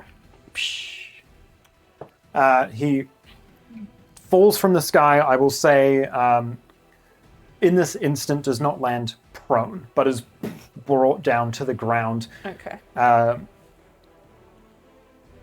This knife still embedded in his side, this rope still leading back to Fang. Anything else there? Azreal wants to yell out to you. Okay. Grab onto the cart when you can, or now. I am still right next to the cart, so I will grab hold of like the wheel. Yeah. Not quest. You said cart. Yeah. Oh, wheel. All right, that's you. Yep. We move down to Azreal. Azreal will see this thing hit, and there is a shock of nervousness as he sees blood dripping, and how powerful this beast is. And we're so close, looking towards like the Glimmer of City. He's gonna hop out for but not fully out. He's just gonna poke half his body out. Turame, when you get a chance, you get us out of here. Oh. He's Alright. going to grab the rope above. He's going to focus. I'm not going to be afraid. And the shadow is going to extend up and follow the rope up to the dagger. Yeah. And I'm going to cast darkness on the dagger Ooh, excellent. because it's an object, Yeah. which is embedded. And so have fun trying to fly while blind. That's what he does with his action. Yeah. All right. What else do I do? After hearing what Azreal said, I will change my grip to a more The window. appropriate. You can see why I laugh. Yeah. The window. I am not to be run over. Yeah, I'll say that like 15 feet will like just be kind of nicking the corner of the cart here, right? Yeah. It's on the dagger. Just literally. Cool. Is this guy? He's on those squares. Azreal will also, if you would allow, to try like tug the rope off Fang. Try to knock it out of her hand. Yeah. Yeah. As With, like, part of that same action. Yeah, like a something. grab in it. Darkness and just being like, let go of it. If you're doing that and actually saying that, would Fang resist? Would she attempt to maintain contact? She's probably too weak right now. She would just be like, yeah. All right. Then yeah, you call out, your ally helps in that moment, and the rope is Okay. released. Fuck. Okay. I'm gonna use a first level spell slot Yeah. because my darkness was not a spell; it was sorcery point casted. Yeah. True. And his grip on the rope is going to tighten more, as like almost how the rope is currently like black, and almost like an extra pulse just. Yeah. And I'm going to hex the beast. Yeah, totally, because you can see through this darkness. You can have this on your tail, buddy. And I'm going to choose that he is going to be bad. Yeah. At? What was the saving throw that made him fall? What is fall? Dick. Dex? Dex. He's bad at Dex. Excellent. Anything else from Azreal? No, he just holds on. Then we move back up to Fang at the top of initiative, as where this beast is now sat at the top of this hill has erupted in inky darkness. She just got rid of and just climb down to the window and go. It's like, well, you got what you wanted. Let's go. I don't want any of this. But I want to get the fuck out and kill Sakir. I'm not gonna let that beast stop us. Is there like a window to where like we see Terramir? Yeah. She'll look at Terramir and go, well, now's the time. He will look at you holding the reins of the horse, silently asking whether you would prefer for him to come and help you or to try and get this horse moving. Get the horse moving. Okay. He gives a nod and goes back to what he is doing. Anything else from Fang? No. Okay. We move back down to the manticore here, shrouded in darkness, which has been cast on the dagger. You hear as this thing takes off into the air about 30 feet. You can see this rope dangling underneath the darkness ball that is lifting into the sky. This is so silly. As the creature ascends. Well, that's interesting. He is going to use his action to attempt to dislodge the dagger. That is a natural 1. Where is it? As you watch the darkness ball just kind of about 5 feet down. He goes, ow! But I can see all of it too. I'm watching him. He is 30 feet up in the air. Don't fall over. Can I yell out to him after he's Yeah, going to totally. speak? Again. If you are after Sakir, he is not here. There is no response. Bitch. This thing is going to... You just hear this Oh, he's as gonna more keep spikes doing kind it. of just erupt across the battlefield. It's trying to aim at where it thought Fang would likely still be. In the cart, you just see a half dozen more of these spikes pierce through the wooden ceiling. That is the Manticore's turn. We move down to Turamir. He's going to make another animal handling check to see if he can get this cart going. Oh. Yeah, I forgot. I forgot that's a concentration spell. It's not Slayer's Prey. Sorry. Which probably- is also technically a concentration spell. No, not Slayer's Prey. Hunter's Mark. Oh, yeah, you're right. Sorry, I didn't do that. He just barely manages to get the horse under control, but it will be another round before the horse starts moving. We move down to Zethia here, outside as you watch this darkness lift into the sky, this rock on the end of a rope dangling from beneath this inky cloud. I'm gonna poke my head into the window. It's just going to keep following us. It won't be able to see. How long does that last? 10 minutes. We can just get to a better location. We can fight it later if we need. He glances at Fang.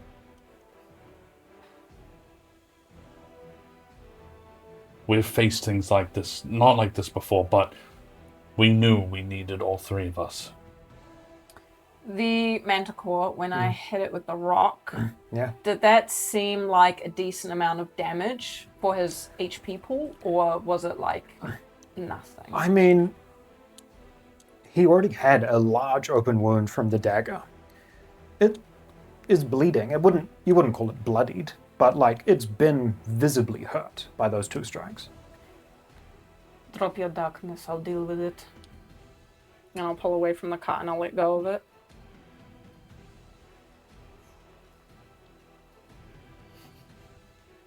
And I'll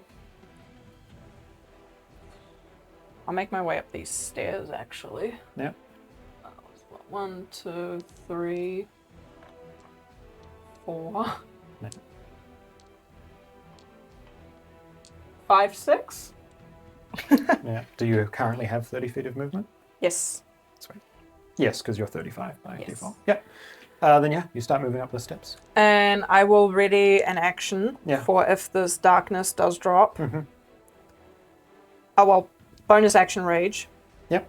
As she's trudging up the stairs with each step, there is more weight to it as she reaches as far as she can get up in this turn. Yeah.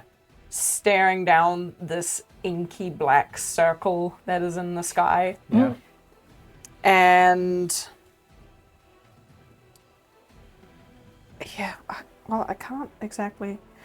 Yeah, I'd like to ready an action. Yeah. What are you readying? I would like to ready a Cloud's Jaunt. Interesting. To, as soon as I have eyes on this manticore, I'd like to essentially jump up into the air, meet it, and give it a good meaty swing with my greatsword. Right. So the readied action is The Cloud's Jaunt. the Cloud's Jaunt. Yep. Okay. Is Cloud's Jaunt normally a bonus action? Yes. All right. I'll allow it because that's more fun. So you're readying that action for if and when this darkness goes down. Yeah. We move down to Azreal. She looks ready to solo this beast. Azreal will in the cart while you can't see, and Fang's bleeding, bleeding out. Dining out. You'll laugh. Oh, I shouldn't have thought otherwise. Let's see what you can do. And he will bust out as well. Okay. Yeah! Which direction are we going? Oh, shit, I'm not even in there. No, you're not. Oh, sorry. Apologies. God. Oh, no, he's Jeremy's dead. gone. Ah. Is the rope grabbable from anywhere? Like how long? I mean, What's it's a like long rope? it's a 30-foot rope. He's 30 feet in the air, so it's like just hovering above the ground underneath Okay. where he is. Well, it's gonna be hard to get there. 5 feet to get out there. I just wanted to yoink the rope so the dagger fell out. I'll have to... Okay. You got options.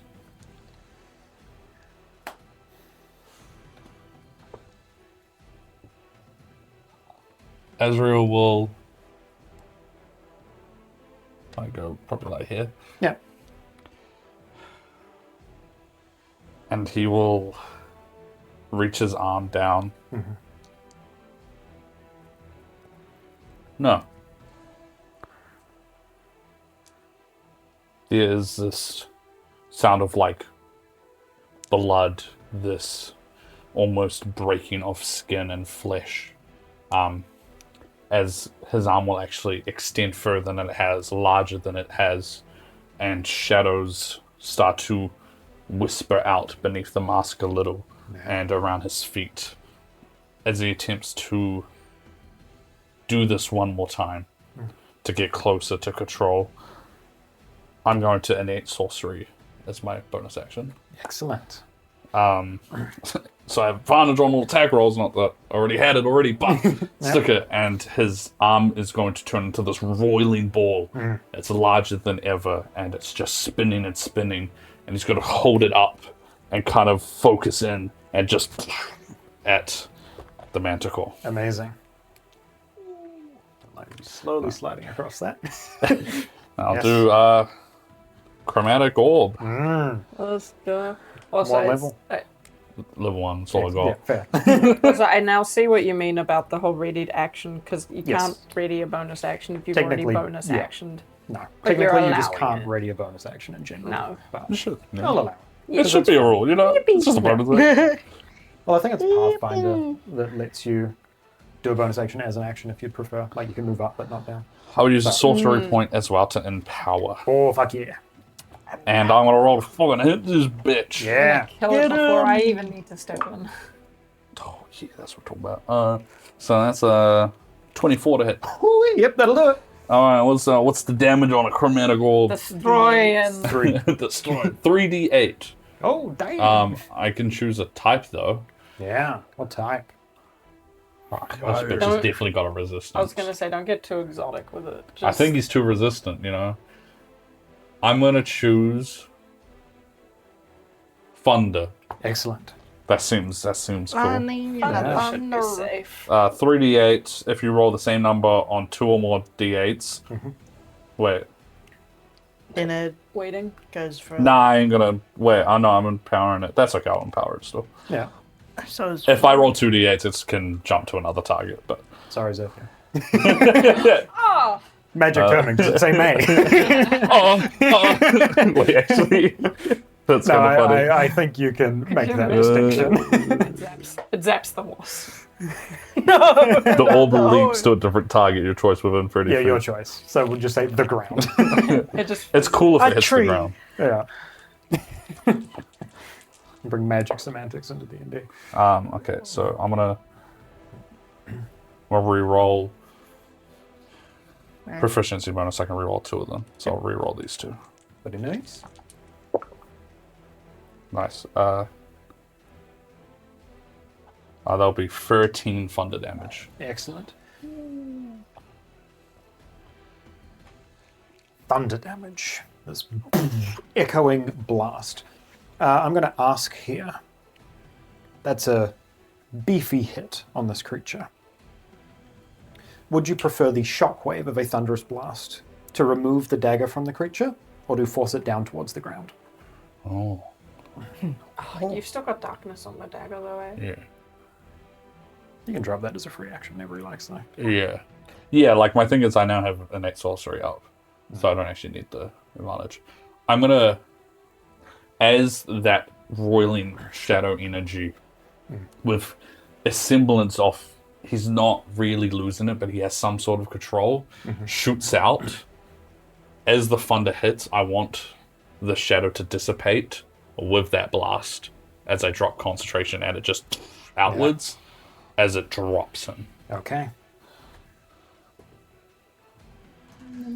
On that low of a roll, he is pushed all the way back down, and you feel the weight of this creature impact the mound in front of you as that darkness dissipates. Perfect. Anything else from Azreal? He's just kind of shadows like spilling around, almost around Zephyr's like mist as well.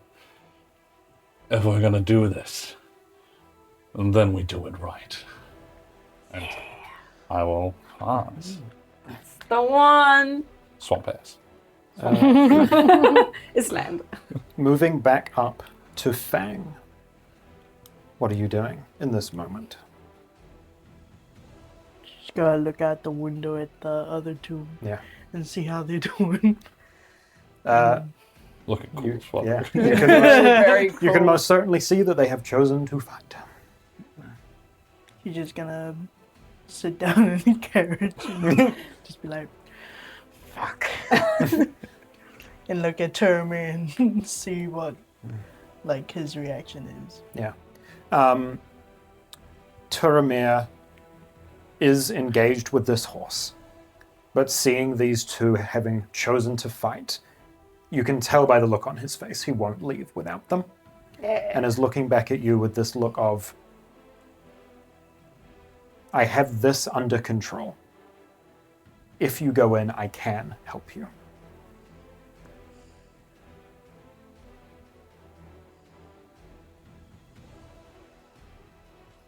She's just gonna, I guess, go.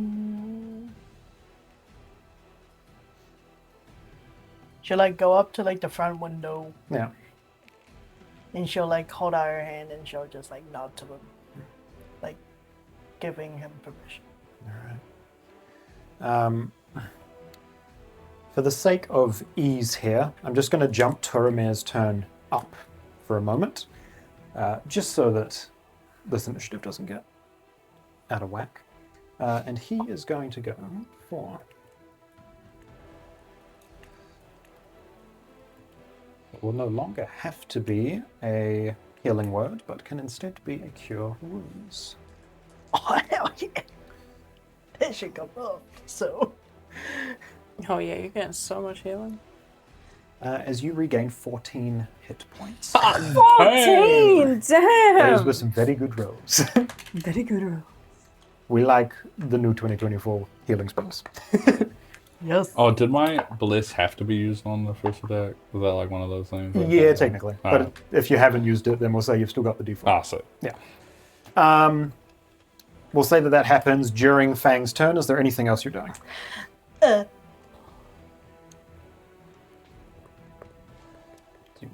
So yeah. Up here. So just keep an eye on the manticore if it changes its enemy to the horse or term. Yeah, okay, totally. Readying any actions at all? Just an attack roll. Okay. We will move to the manticore then. As that darkness dissipates and it hits the ground, sees Zethia moving up the hill, sees Azreal, this shadow dancing around that it has just been enveloped in. Looks down. Pests. Its tail whips around. It's going to take one spike attack at Zethia, one spike attack at Azreal, and one at Turamir. Oh shit. We'll do these two first, and as it makes its attack at Turamir, you can have your reaction there. So to be fair, Totemir, as we have learned, is not regular. So he might have a lot of HP. Advantage against you? I have Reckless, yes. Okay.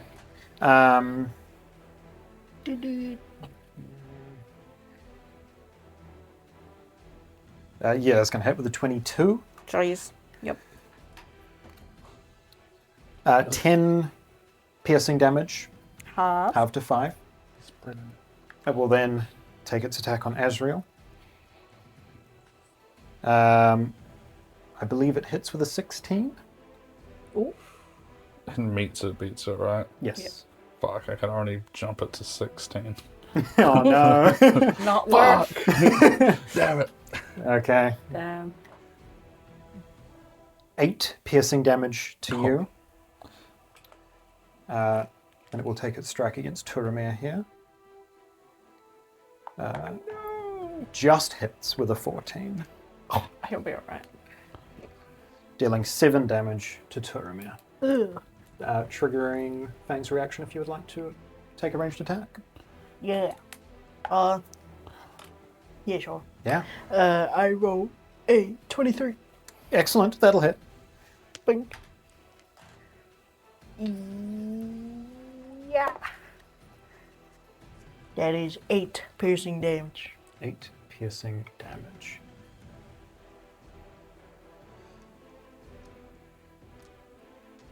This is hard. You throw a dagger up, sinking into a wound on this creature as its front leg kind of buckles down in front of it, and at this point it is bloodied. Oh yeah, I'm gonna kick its ass. Right, where the fuck are we? That's the Manticore's turn. It's made 3 attacks. It is going to use its flight. No, don't do it. No. At least it's spread out. Keeps moving. Back up and pull itself away on the battlefield. As it lands back down, you hear that as those spikes re-emerge on its tail. And we jump down to Turamir, who is going to now have this horse under control and just shift it up a little bit, ready to leave if it becomes necessary. With that, we move down to Zethia. Is that elevation there? What is that? 5-foot drop. 5-foot drop? If it would help. Zethia never used her ready. Well, I was going to use Cloud Jaunt anyway in this case, Okay. but it is a bonus action, so I can just... The only thing is, That's a good point. my It would have rage... just allowed you to do it before your turn. Yeah. And And then you would say. have to. I'm going to say... I'd have to rage again, though, because I haven't been able to... Yeah. I'll say in this moment, I completely forgot that you'd readied that. It did. The darkness went down, it fell. If you would liked to have used your Cloud's Jaunt to get on the creature like you had said, there is a chance that you might have traveled with it as it flew away. Oh, yeah. Grab on last second. If you didn't mind backtracking that Yeah, far. that's my bad. You did Does it ready take the you back to action. you? I did. So, yes, the Cloud's Jaunt will pull you up onto the back of this creature as that darkness drops and it falls. Do you want to please give me, we'll just call this a dex check to see if you can hang on as it moves away. Not strength. No strength. Really hanging on tightly. I've wrapped my arms around whatever I can. My muscly Yeah, arms. fine, we'll call it athletics. It seemed more like bullying the people. I don't like it. even I don't know about that one, Jeep. It didn't use its action to try and shake her off, so we'll Yeah, allow yeah. strength, yes. Athletics specifically, with the exhaust. I want to see digging nails into skin. Yeah, I've dug my nails and it's It's not. like, there's a flesh wound. yeah, pretty much. So I have Scrap it advantage. I have advantage on Yeah. strength checks because of my focused strength. Excellent. There's a dagger for you to grab on him. 15. 2 daggers in him now. I guess minus the 2 from Yeah. ability check. Oh. 18. 18. Okay. You are, for all intents and purposes, grappling this creature. Fabulous. Yeah. All right. You got him in a chokehold. Which means, I like that as if it's like, I'm right where I want him, and this big tail comes up. And then you're like, fuck.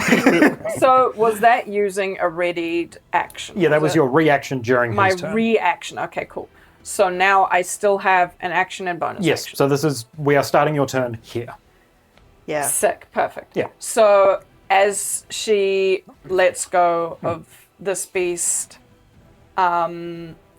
she comes back into the fight. She's raging again because it had dropped earlier. So she rages and quick as anything, she'll rip the greatsword off of her back and attempt to chop one of the wings off. Yeah, let's see it. And reckless attacking. Yeah.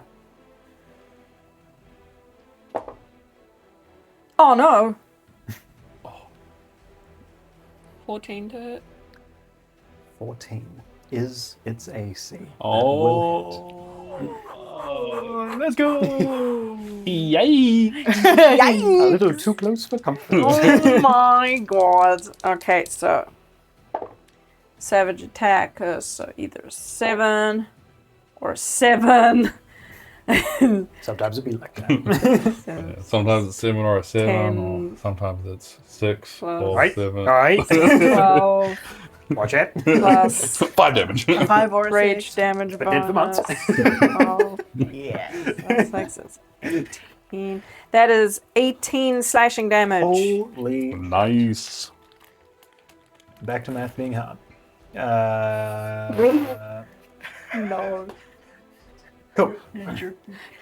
Oh, How much, sorry? 18. 18. Does it count? But I will say, that much in a single swing when it is already this low, you will achieve your goal here.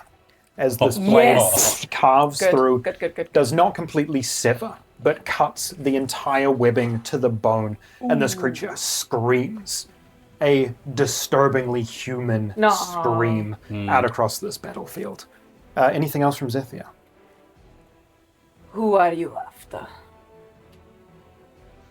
There is no response. All right, I guess I'll finish the job. That's you. We move down to Azreal. How much movement is it going to take for me to get, like, staying on this little thing? If I don't kind of, like, 5, just... 10, 15, 20, 25 up here. Yeah, perfect. That's all I got right Yep. now, right? I see him. Yeah. We'll put your armor square. We'll pull it down. We're going to climb up there. Yeah. It's the shadows of Roiland. See that wing get sliced off. Get the other. Oh, shit. His shadow will start to increase. And the mask almost like shifting and like there's, you know, when you see like in movies where like there's a worm under the skin, it's kind of that on the mask. You see this bending and movingness. For my reason. And he will point out. And his shadow arm is going to shrink and almost come back in as for free. Yeah. I'm going to turn 2 of my first levels, 3 actually, Yeah. into sorcery points. Okay. Wild. And I'm going to then, it's a bonus action, turn them into a level 2 spell slot. Oh shit, that's cool. I like that. And I'm going to let out a roar as shadows then burst out again and just separate and start flinging at the like joint at the wing. Yeah. As I do Scorching Ray. Oh, Yeah, good get fun. him! Let's see it. I'm pretty sure it's a bonus action to turn them into slots, but Yeah, I'm 90% sure. Don't suppose you've got page numbers written down. You're funny. I thought I might. Well, I might have written it down actually. Like, you know, like that seems pretty good. Yeah, surely that's under ability, right? Oh, meta magic. Nah, you're funny. It'd be dumb if it took your whole fucking action. We're No, gonna I'm pretty call it a sure it's bonus action. Yeah. Okay, I gotta roll to hit. I have advantage. Yep. And do this 3 times. Yeah. True. 23 on the first one. That will hit. 20 on the second one. That will hit. Ooh. 11 on the third one. 11, as we have learned, will Wait. not hit. Wait! Ah, yes, your D4. Blessed. We'll use it now. Blessed. 14. Oh. 18. Oh, yeah! Oh, no, it's 11. It'll be 15. 15, 15. but that will hit. Jeremy is like, oh, I see a spark. Alright, that is all hits, which is without hex this time. Yes. So it's only 66. Oh, no. Oh no. Need more? What do No. you got enough? Ooh.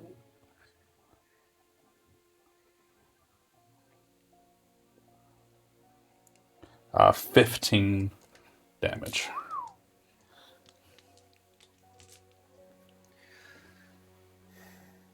These shadows gathering in. This eruption out towards this creature. Wounds carved by Fang. This wing cleaved by Zethia. How does Azreal finish the job? There's this moment where, for the first time, he spends his shadow power to lose and turn into sorcery points to then turn them into a higher power. Was a control he didn't have before. He pulls it in and then unleashes that storm that was uncontrollable before. But now there is conviction in his eyes conviction that is saying, how can a feared man, a man that is fearful, ever achieve his goal, as it just spreads out and shoots exactly where he wants. Zethia, as you finish cleaving through this eruption of strength hitting this creature, and as your blade fells through it, the rest of this beast is taken to the ground, the color draining from its eyes as it lets out this scream that you can all hear. And it slumps down, and you watch this mass of flesh slough off the side of this mountain. You hear this as it hits the ground below. And the air grows silent and peaceful. All right, and I'll start making my way back to the cart, just hopping down from this little elevator bit and then hopping back up on another elevator bit to meet up with Azreal. We got to get out of here in case there's more of that. I want to check it first. It'll be my guest, but no more than 5 minutes, okay? Won't be longer. As Azreal walks away to go to the beast, he seems a little pleased with himself.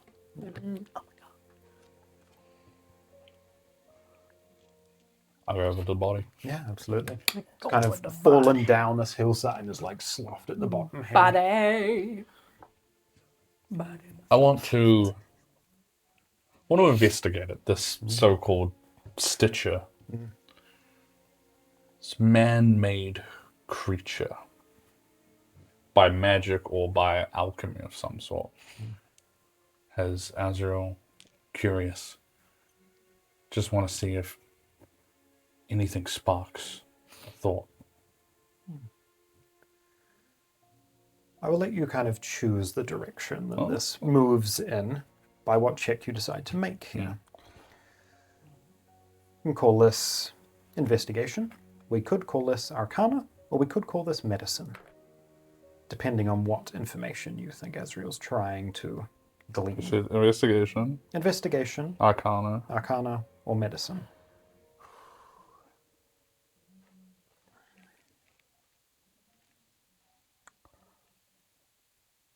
I'm not even gonna... I'm gonna choose one that's unoptimal. Yeah. Because I think it's leaning towards like history and investigation together. I'm gonna go investigation. Okay. Which has a -3. Fair enough.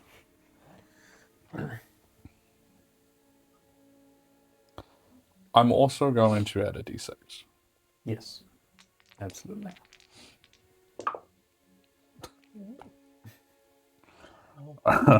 Well, yeah. That's better than what it would be. 3. 3. I'll say for this. I get advantage. No.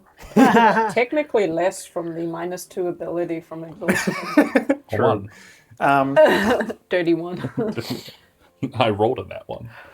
I will say in this moment, walking over to this beast and maybe expecting to find something that you can identify. This is completely foreign to you. I think is what you get on a 1. It is not that you have not found what you were looking for, but that this is vastly different to what you might have been expecting.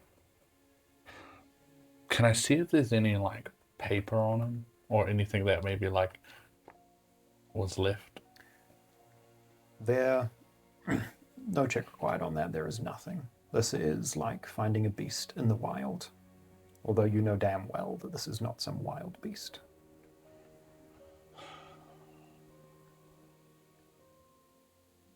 Gonna put his shadow arm on the fur, the mane.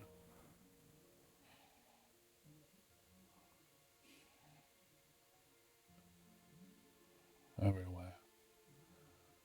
Seems it doesn't matter where we go, there's always going to be something or someone fucked up. Looks out at the sky. Maybe she was right. And he will walk back. Walking back to the cart as Turamir has kind of calmed the horse at this point.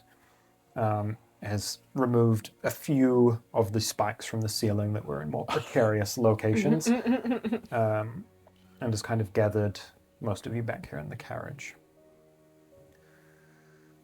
Oh. I did not realize how thankful I would be to have you all here. I think I owe you my life. Thanks, Zethia. Honestly, I don't think I would have chose to stay and fight, but there's no making up your mind. It was going to keep following us. Better to take it down right then and there. But that is what I have been paid to do, so I will keep you safe. I appreciate that. I'm glad we did, actually. That was good. You looked pleased with yourself. Getting used to the power? I'm less fearful of it. It's still a layer that makes my body crawl, but for the first time in a while, I felt what maybe is joy or excitement. All right, well, don't get too hasty. Still have a wee ways to go. Don't want you getting too worked up. You will see as the conversation's happening, his shadow arm that's normally there has slowly dissipated to nothing. Like on its own? Yeah.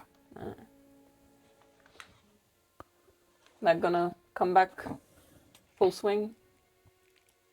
Tries to, like, there's a wisp that comes out a bit and then it just kind of fades back in. Well, you've exerted yourself, so I'm not surprised. It'll come back.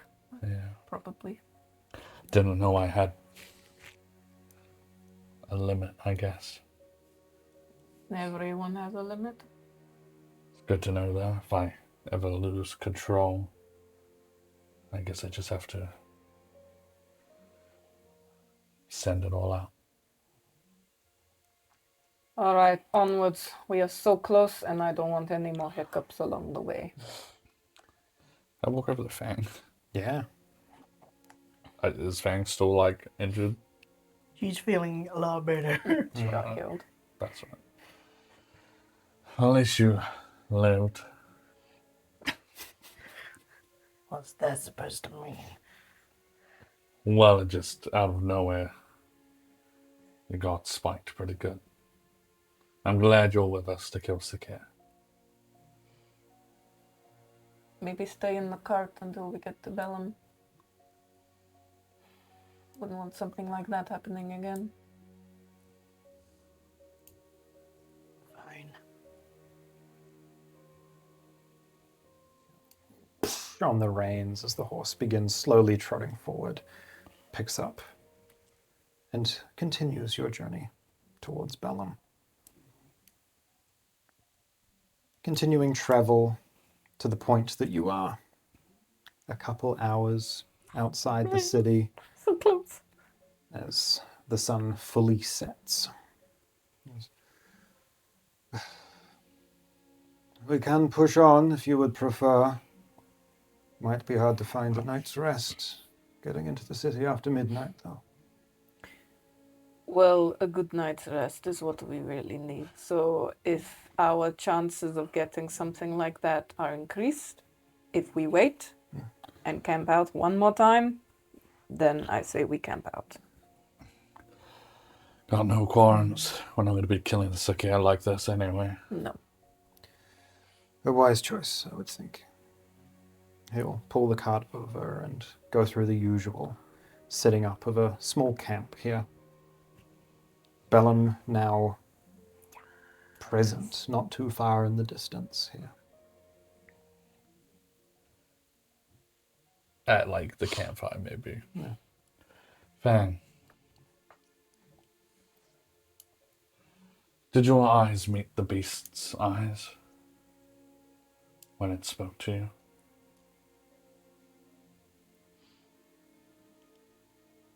I can't remember.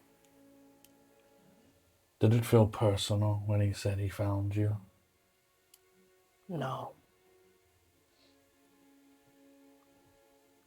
I've never seen a creature like that in my life. The Stitcher at the Lion's Den. I assumed when I heard the mage say find him, they were talking about Sakir.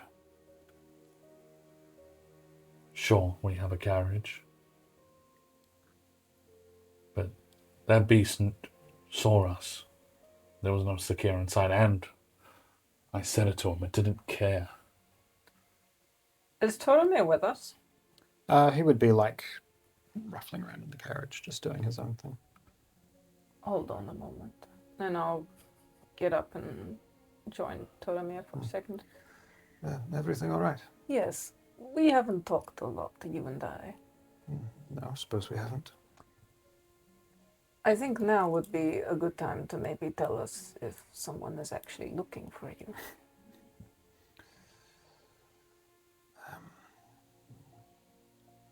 Kind of like gestures towards the campfire.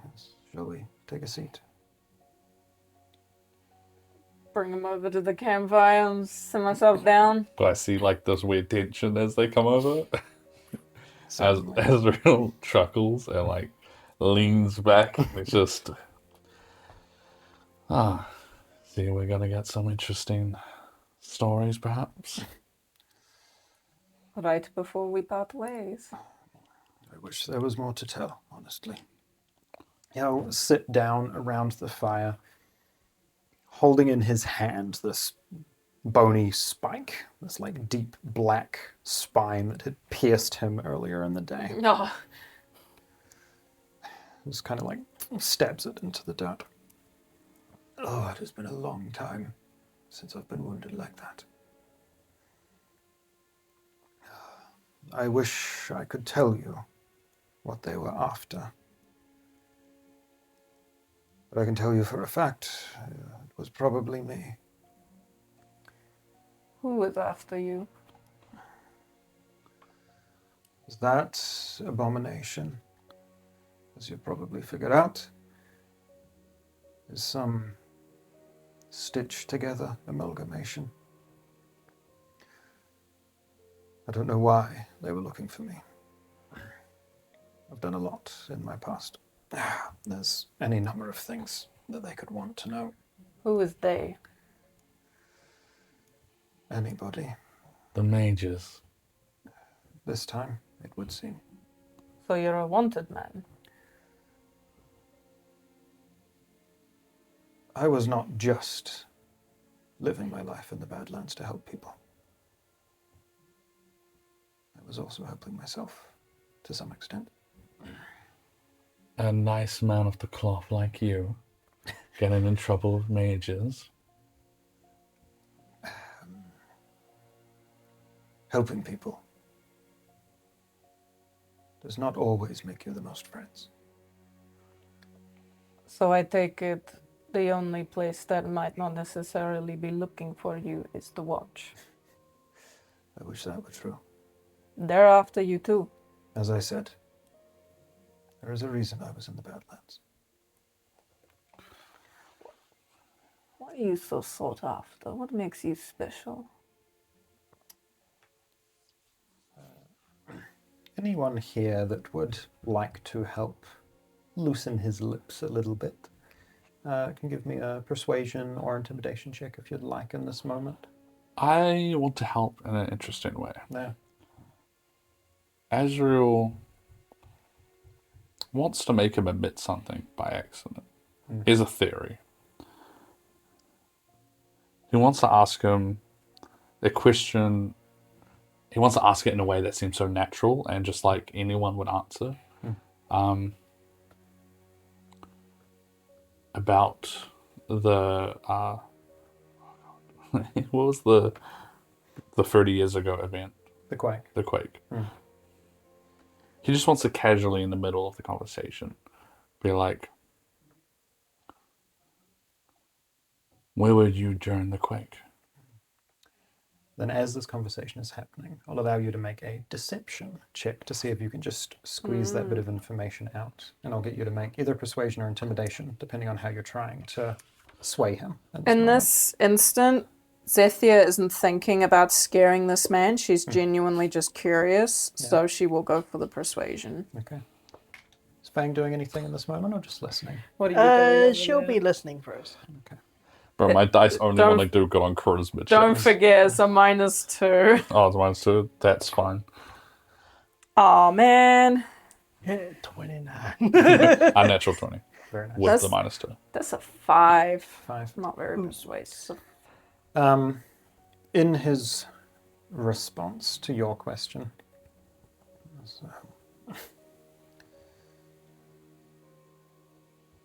it is not the factions that I endeavor to help, it is the people here that has led me to do many a thing that any of the factions could want to know about.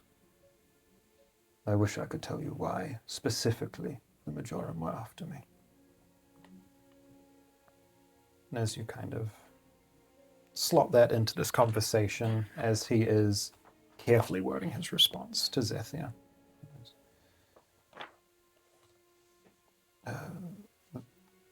The quake.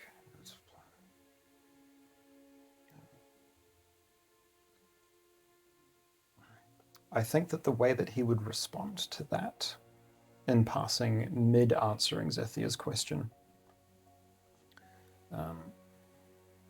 would just be, that was a terrible night in Dramar. What do you need to know? Azreal was looking to see if, was there a glimpse of a moment where he went to say something, then stopped to think? Do you reckon? Not in his response to you, Okay. but in what he is saying to Zethia, he is carefully wording as not to maybe give away his allegiances or the actions he has taken in the past. I don't know why, but you give me the feeling of a man that shouldn't be around this long, but has been around through it all, maybe. Through enough, most certainly.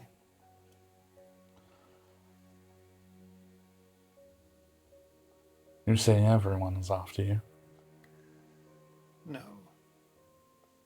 Everyone could find a reason to be after me, should they wish to. What's the first one you think about for the Majorum?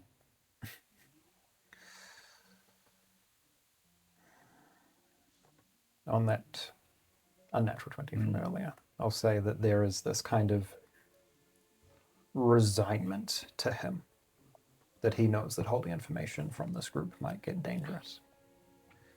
And so he will answer. Oh.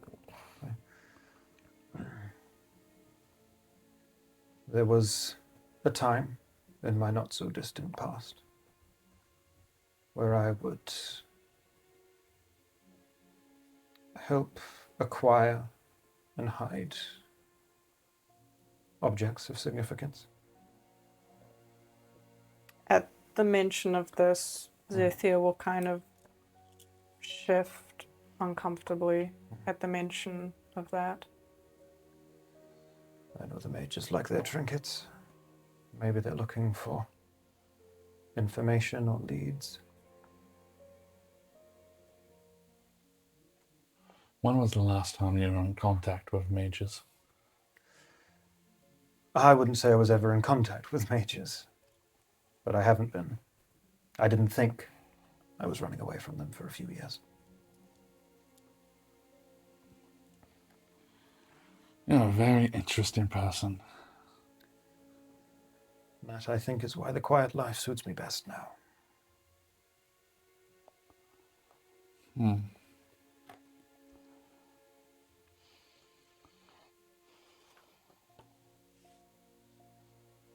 I apologize that my presence brought this danger. He, looks at Fang specifically.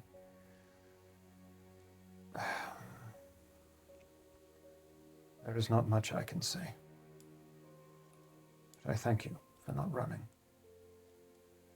Well, you're lucky I never run from a fight, unless it gets really ugly.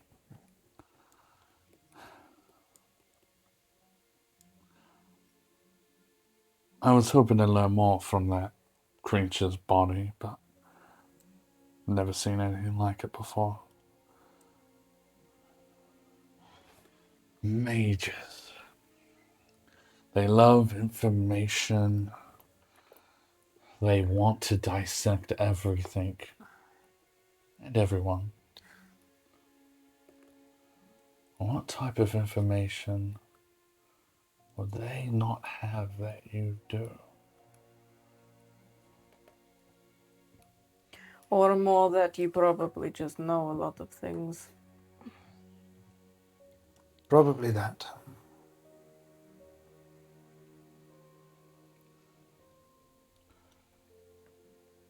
Well, I do wish you luck. And I the same to you. Sounds like it will not be a easy road forward for the three of you either. No. But we will cross that bridge when we get to it. Indeed. I'm sure you will. All right. Azreal just kind of walks off. For what it's worth, I'm not one to blab. So, what you have told us, I won't be telling anyone. I have, I believe, staked my life on that belief. And I would appreciate your reserved nature regarding this information. But I have put your lives at risk, and sharing this with you is the least I can do. Which probably has put us in even more of a risk. Potentially. But that's the fun part, I think. I like a bit of risk. Right. Rations? And I hand him his lot of rations. And I'll just mark mine off now and consider going to bed. Yeah.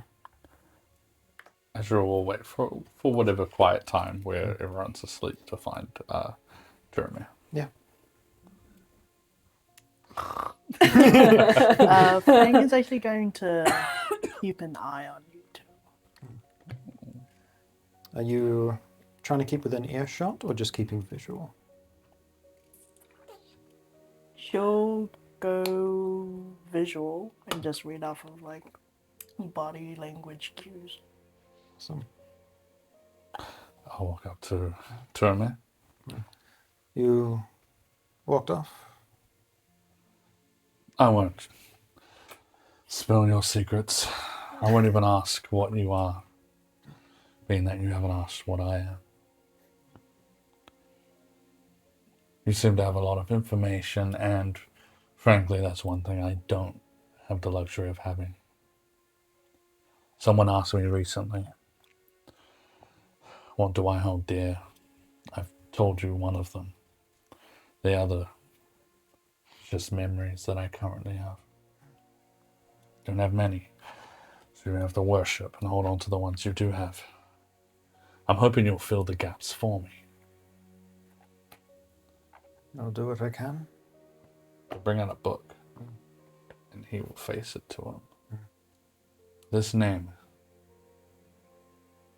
Do you know a mage by that name? Let's see, shall we? Oh, that's what that is. Not that I know, but I know, but He's blessed right now. Zethia don't know. Interesting. Zethia is asleep. Zethia's having a fat nap. Interesting indeed.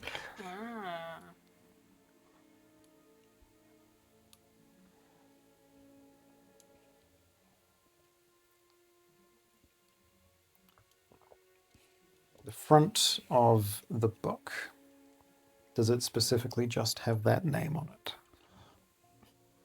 It does, but if there's almost a glint of like recognition but not almost there, Azreal will offer up the rest. Then I will say you see him racking his brain, but the dots aren't quite connecting. Veil. You see something slot together at that mention.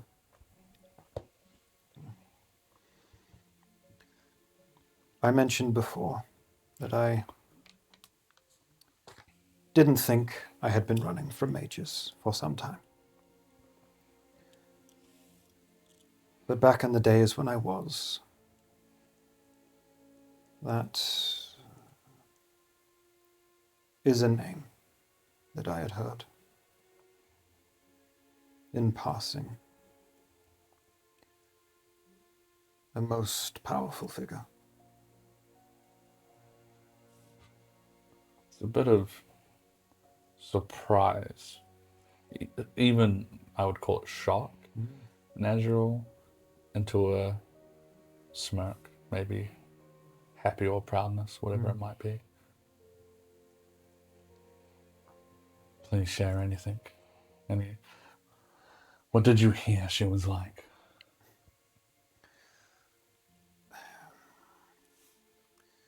It is not often that you hear much of the mages at the top of the Majorum.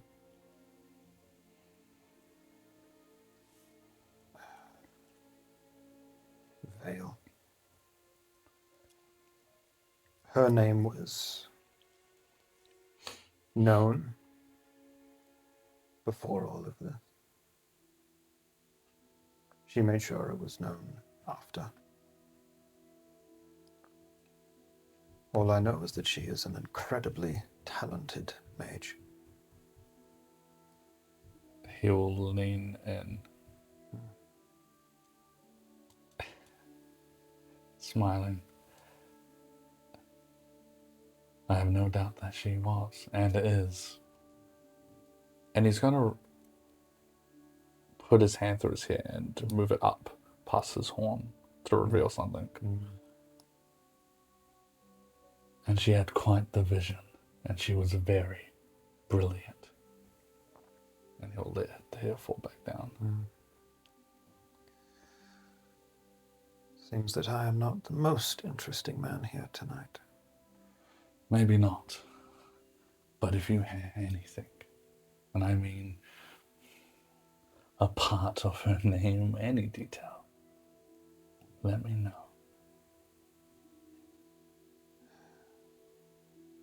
Of course. As he turns to walk away. If you're lucky, maybe the world will get to see that smile I talked about. There is silence that follows that statement.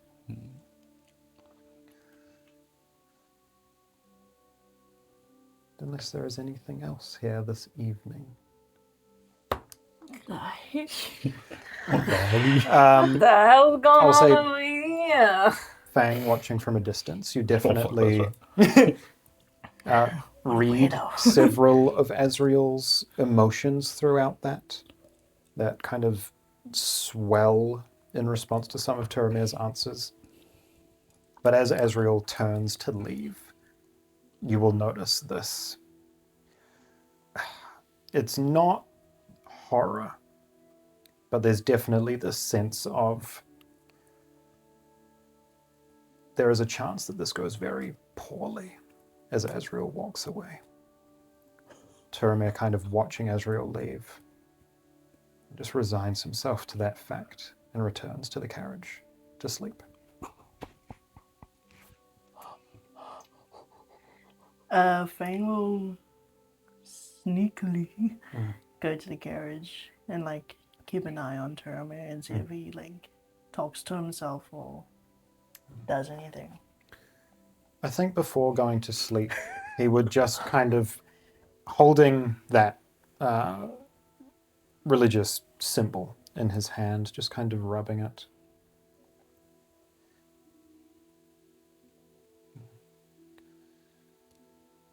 Mages in the Badlands. Stitches moving south.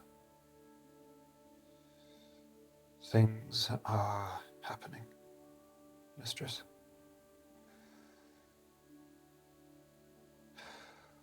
Guide me forward.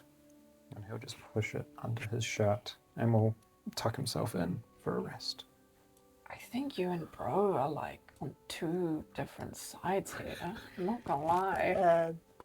Fang will like sleep on top of the carriage for tonight. Where you almost died? Sick. A couple of spikes still jutting out. warm. Metal as hell. Yeah, but, like, Hell keeping it yeah. warm. I mean, that's where Turamir's shit is. There's probably like a nice bedroll. He like, took a bound what up there? on top. Yeah. You didn't say nice and warm. You heard me. That's where he shits. Keeps the birds off. Excellent. Then eventually, a night's rest is had here by all, marking off those rations, taking a short rest. And we return here. I will hit die. Yep.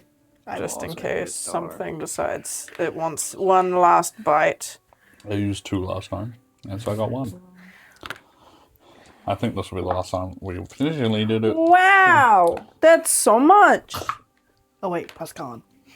That like puts me at max plentiful. Bunch of buhak. I know that. You know what? Nice. It's fun. It ain't much, but it's honest work. It's One. nothing. It's nothing much, but it's what I got. I roll back some of my dice, and I'm like, it's not much. Something weird going on here. Even Feel it I'm- in the air. Even I'm scared. I'd be scared. Dude was probably planning on snuffing you out right then and there. Morning comes around. Everyone awakens. Turamir. Except for Azreal. I realize a dagger in his hand. No, everyone awakens that morning. Turamir is as chipper as usual. All right, as you're all ready, he kind of clambers up onto the front of the carriage. I am so ready for an inn, a good meal, a good drink, and a good bed. It's gonna be so good. Not that you care much for the food and the drink. Fang will actually sit next to Terramir this time. Yeah, absolutely. Just hope the food doesn't smell great. What? Oh. Why? Well, I don't really have a stomach for food, but If something smells good, it's enticing. yeah. Okay, good to know. I know how to get you eating now. Almost like the highest tier. Move along. Yeah. A few hours out from Bellum. We're almost there. You will likely arrive by noon this day. Oh my god. Well over a week since you left. The sun's blinding when I looked up the chair.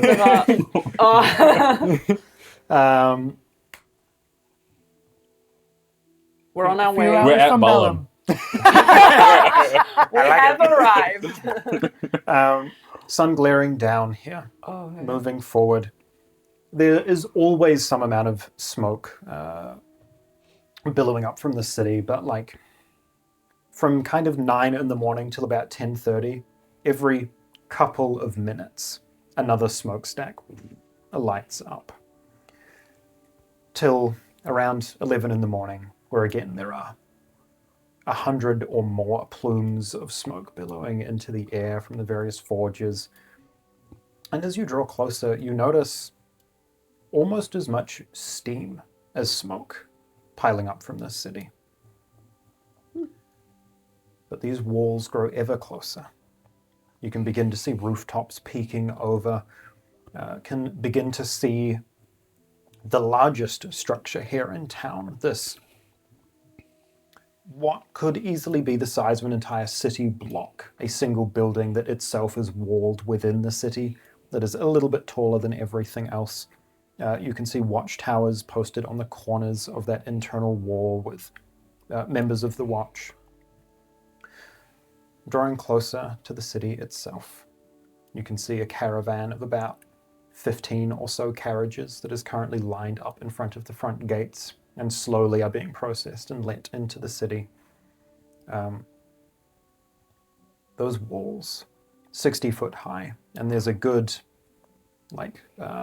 walkway on the top of these walls. You can see every 80 feet is a member of the watch, pretty much the whole way around the city, keeping an eye on the happenings around the city. There seems to be an increased number of watch guard on the western wall, the straightest, most reinforced wall that looks towards territories that are not currently in possession of the watch. But the sounds of life as you draw closer, not the voices of a few dozen people in a small village, but the sound of industry, of hundreds, if not thousands of people going about their days, going about their lives in a town that is far better off than any of those in the Beastlands. Beastlands? The Badlands. Beastlands is a whole nother place. As the cart rocks up around midday and joins the back of this line of some 10 or so carriages, what are we doing here as we approach the walls of Bellum? So everyone act really natural, and we should be fine. Yeah, the stealth plan is out. Oh yeah, what gave you that idea? Well, fine, it's daytime and shit, and I'm out of shadows some fucking hell. Though this might be a good thing. It'll be easier to conceal.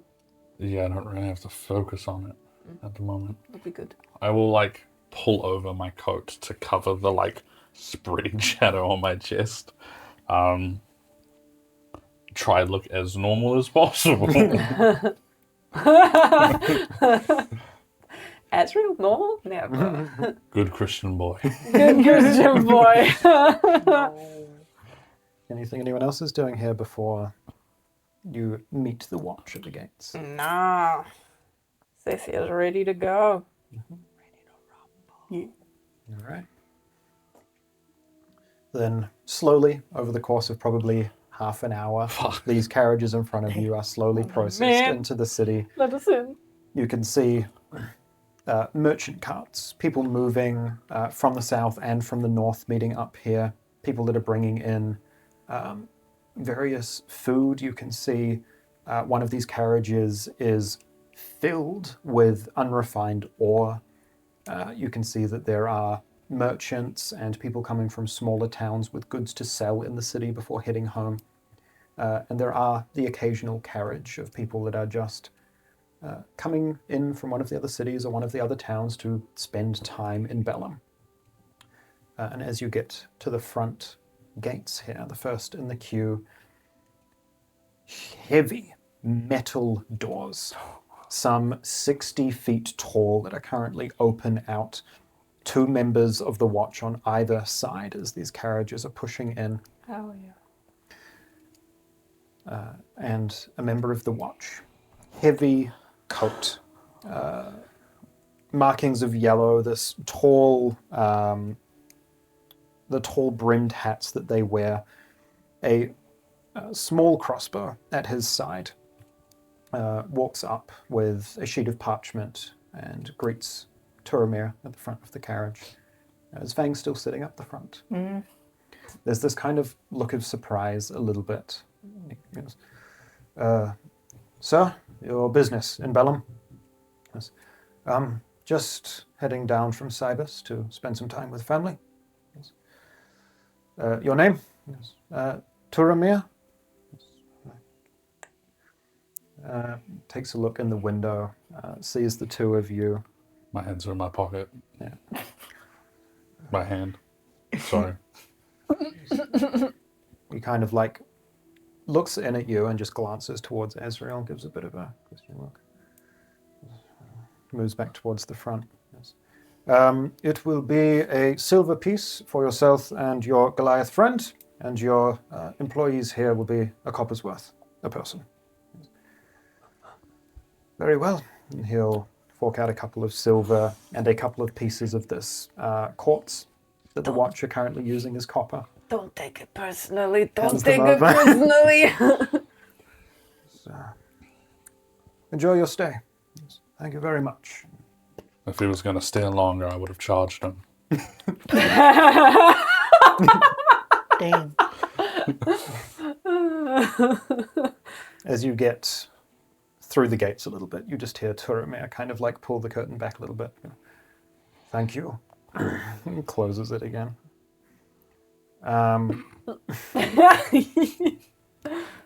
As your carriage pushes into Bellum proper. We're in the gates. Fuck them up. I cast everything. Yeah. We're stuck here.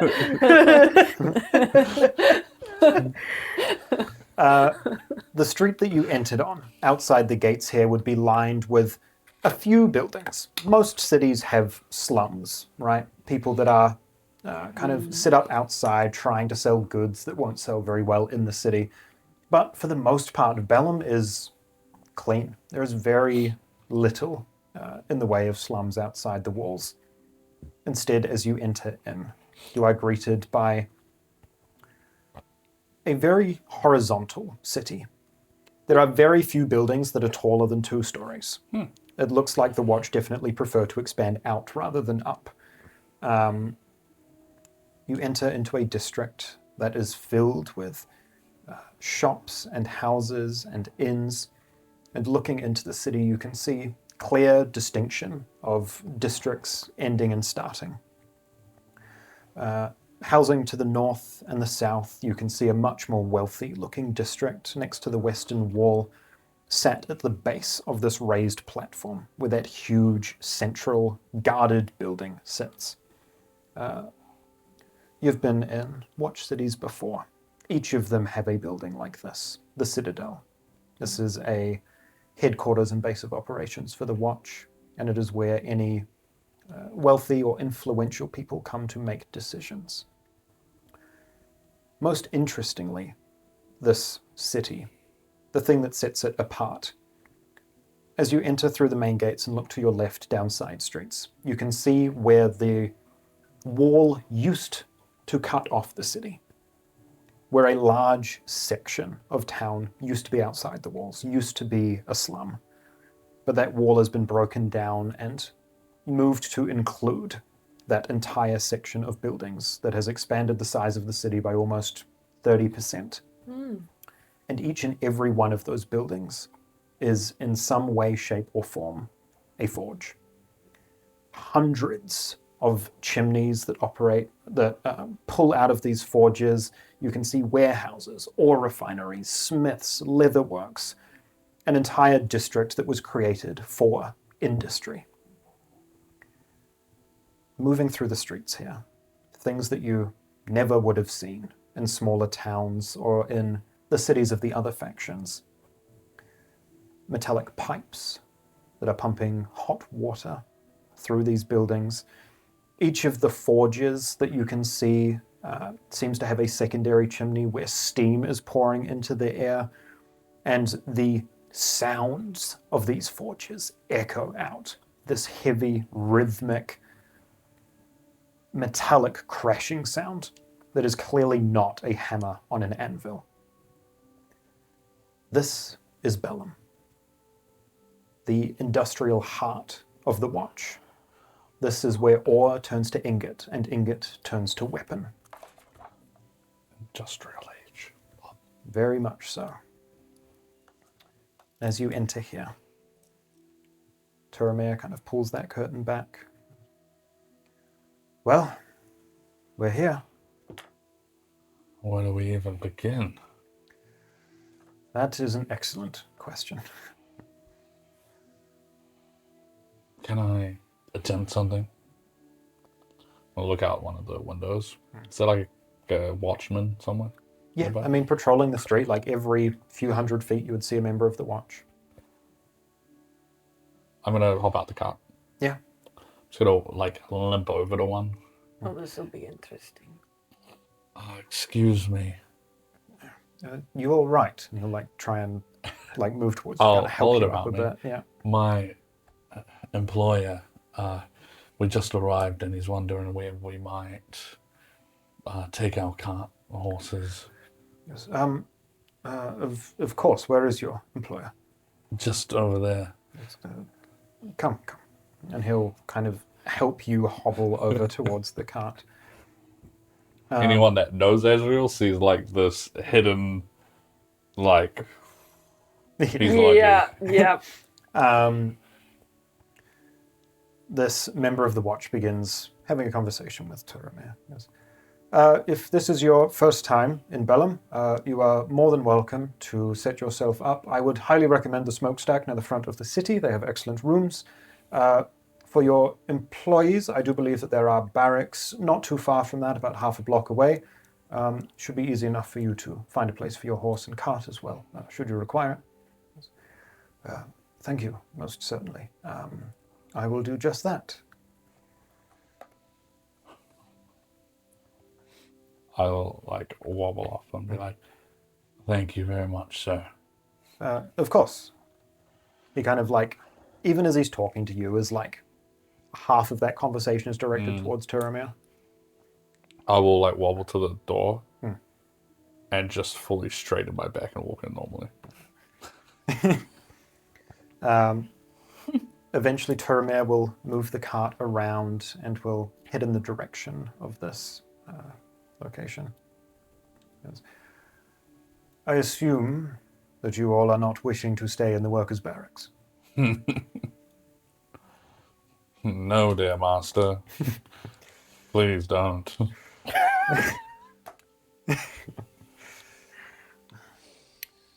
Then I think we best find ourselves different accommodation. And he will veer the cart down a different road with a very clear intent, like he knows where he's going. I want to remember that, Watchman. Yeah. Easy enough to do. I'll write him on the hit list. Oh god. I was so tempted to like leave Mage Hat behind to take his wallet.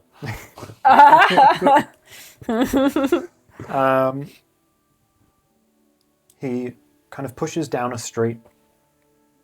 It is bizarre being in a big city, especially for those of you that maybe haven't spent much time here. People having conversations, walking down the street, smiling, somewhat happy. There is definitely this tiredness about everyone here. This is a very industrial city and everyone has a part to play, but for the most part, there is an amount of revelry here as well. Eventually, the cart kind of pulls up out front of an establishment. You can see this heavy plume of smoke drifting from some fireplace, this almost round building that in the back pushes out into a much larger, what was maybe once a warehouse, looks like it's been turned into an inn. The Shattered Anvil. Nice. Here in central Bellum. As long as you have coin on you, you will find a bed here. And much to that effect, and one by one, he will hand each of you a small pouch of an additional 10 gold. More? What is this for the job well done? For a job very well done. That journey was much more exciting than I had anticipated it would be. Exciting is a word. I see why you paid us in the first place now. Well, you know what? I consider this the compensation for having to put up with the damn pass. What was it? What was that called? Awful. The whole of Stitcher. The Barrow Peak Pass. Oh. With the friggin' weather and the... You know what? Worth it. I am going to take the cart and the horse to where I will be staying. I'm not sure what your plans are moving forward, but I will return here to the Shattered Anvil for dinner. if you do find yourself staying, perhaps we can make contact and have a conversation then. That sounds good. And we will plan our next move. And then I guess you will go on your merry way, more or less. Azreal will go to give him a handshake and be like,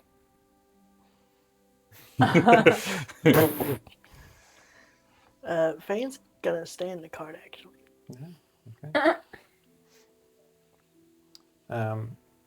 Then I was most fortunate to have your company here. And should you require it, you will always have my help, should you need it. insight check when he makes eye contact with me. Yeah, give me an insight. You hush, go to 4. Well, you got -2. Fuck! That just means you're not proficient in anything right now. Yeah, pretty much. 19. 19. On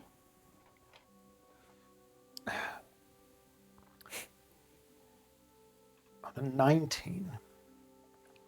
And I'll say that Fang would probably pick up on this as well if she's looking. There is no sense of malice, no sense of dread from Turamir. There is now this understanding. Feel this understanding that he knows that the quiet life he had been leading for a few years is likely over. And there's definitely this undertone as he meets your gaze of a I'll keep an eye on your journey kind of a vibe about him. But it is not resentful. Okay. Turamir, before we part ways, for now, Of course. you have a last name. No, I do not. Insight check. Give me an insight check. Now he's like Madonna. The insight is mostly to figure out whether he's just withholding that he does have one. Absolutely. So I don't think- 19. 19. He does not, Okay. which is bizarre for a human. I will look at him and kind of give him a bit of a. You know what? That's starting to make more sense now. I wish you all the best with your endeavors moving forward. Ezra will like walk beside Zethia as with the only two leaving. Yeah. They're like, it's not that weird.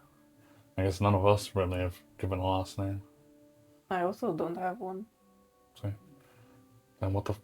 Do you even know what Fang's last name is? Wait, where's what? Fang, you not coming? Wanted a longer ride. You like the cart Sure. or the company? Yeah, okay. Well, we'll see you later then, I guess. Look, this might be the first time you're ever gonna hear me say this, but I'm pretty fucking tired. I'm so tired. I'm ready to go to sleep. And you never sleep. Or barely sleep, rather. All right. Alright, we'll head into this shattered anvil then. Yeah. The two of you walk into the shattered anvil. Turamir will have the cart move forward a little bit, but as the two of you kind of get out of earshot, he'll just turn to Fang. So what's your plan?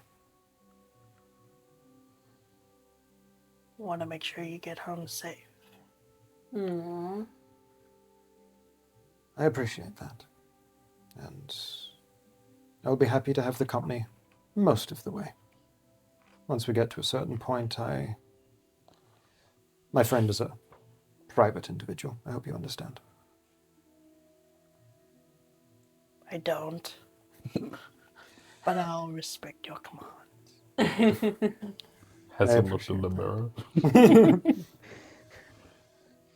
Then he will continue weaving the carriage through the city. And I'll say that actually as he does, pushing kind of southbound from where he had dropped the others off, the carriage would pass by a central plaza here in Bellum. Gorgeous tree growing in the center of this plaza that reaches up taller than most of the buildings around it. And there is kind of the back of a row of buildings, this kind of smooth stone facade. And there is a well-maintained mural painted here. Beautiful and artistic. Candles and weapons left at the base. As you see a depiction of a Goliath, not dissimilar from Zethia. Though his markings are not silver, they are painted in a fiery orange. His hair pulled back in a bun, this broad man. Less detailed behind him are the Goliaths and orcs kind of fill out behind him. And above his head, his hands are clasped tight. And at the center of them, a chain link that has snapped in the center. A mural of some history from this city that looks very well respected by the town around it. The cart continues to push onwards. That's cool. I think that must be cool as hell. Probably still alive. Somewhere. Biddy likes a drink of ale. Who knows, we might meet him. Continuing further south into a housing district. Definitely the slightly more lower working class. These buildings are not refined or very well maintained, but they are homely enough. He weaves through some of the buildings until he's in almost the very southwestern corner of town. It should be a safe travel from me from here. Fang will hop out but before she goes.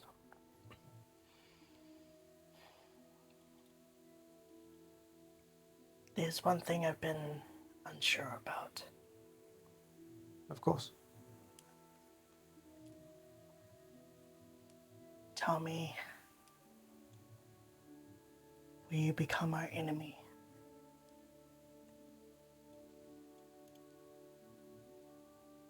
No. No, I will not.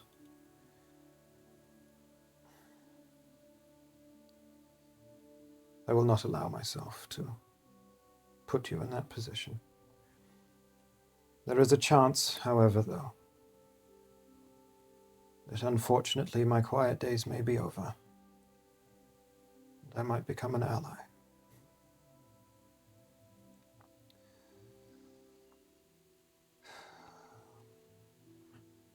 But we will see. I understand if you do not see those two as your friends. But friends or not, you will need allies in this space. Keep them close, even if close is still an arm's length away.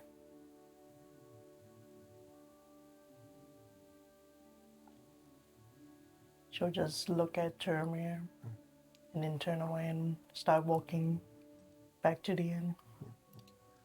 And I will see you tonight for dinner. See ya. You walk back through these streets as you hear the sound of hoofs clopping on paved ground further south into the city. Is Fang respecting his wish and heading back, or is she trying to find where he goes Don't from do here? it, man. Don't do it. No, she'll head back to the inn. Heading back towards the shattered anvil. Here in Bellum, the heavy sound of industry all around you.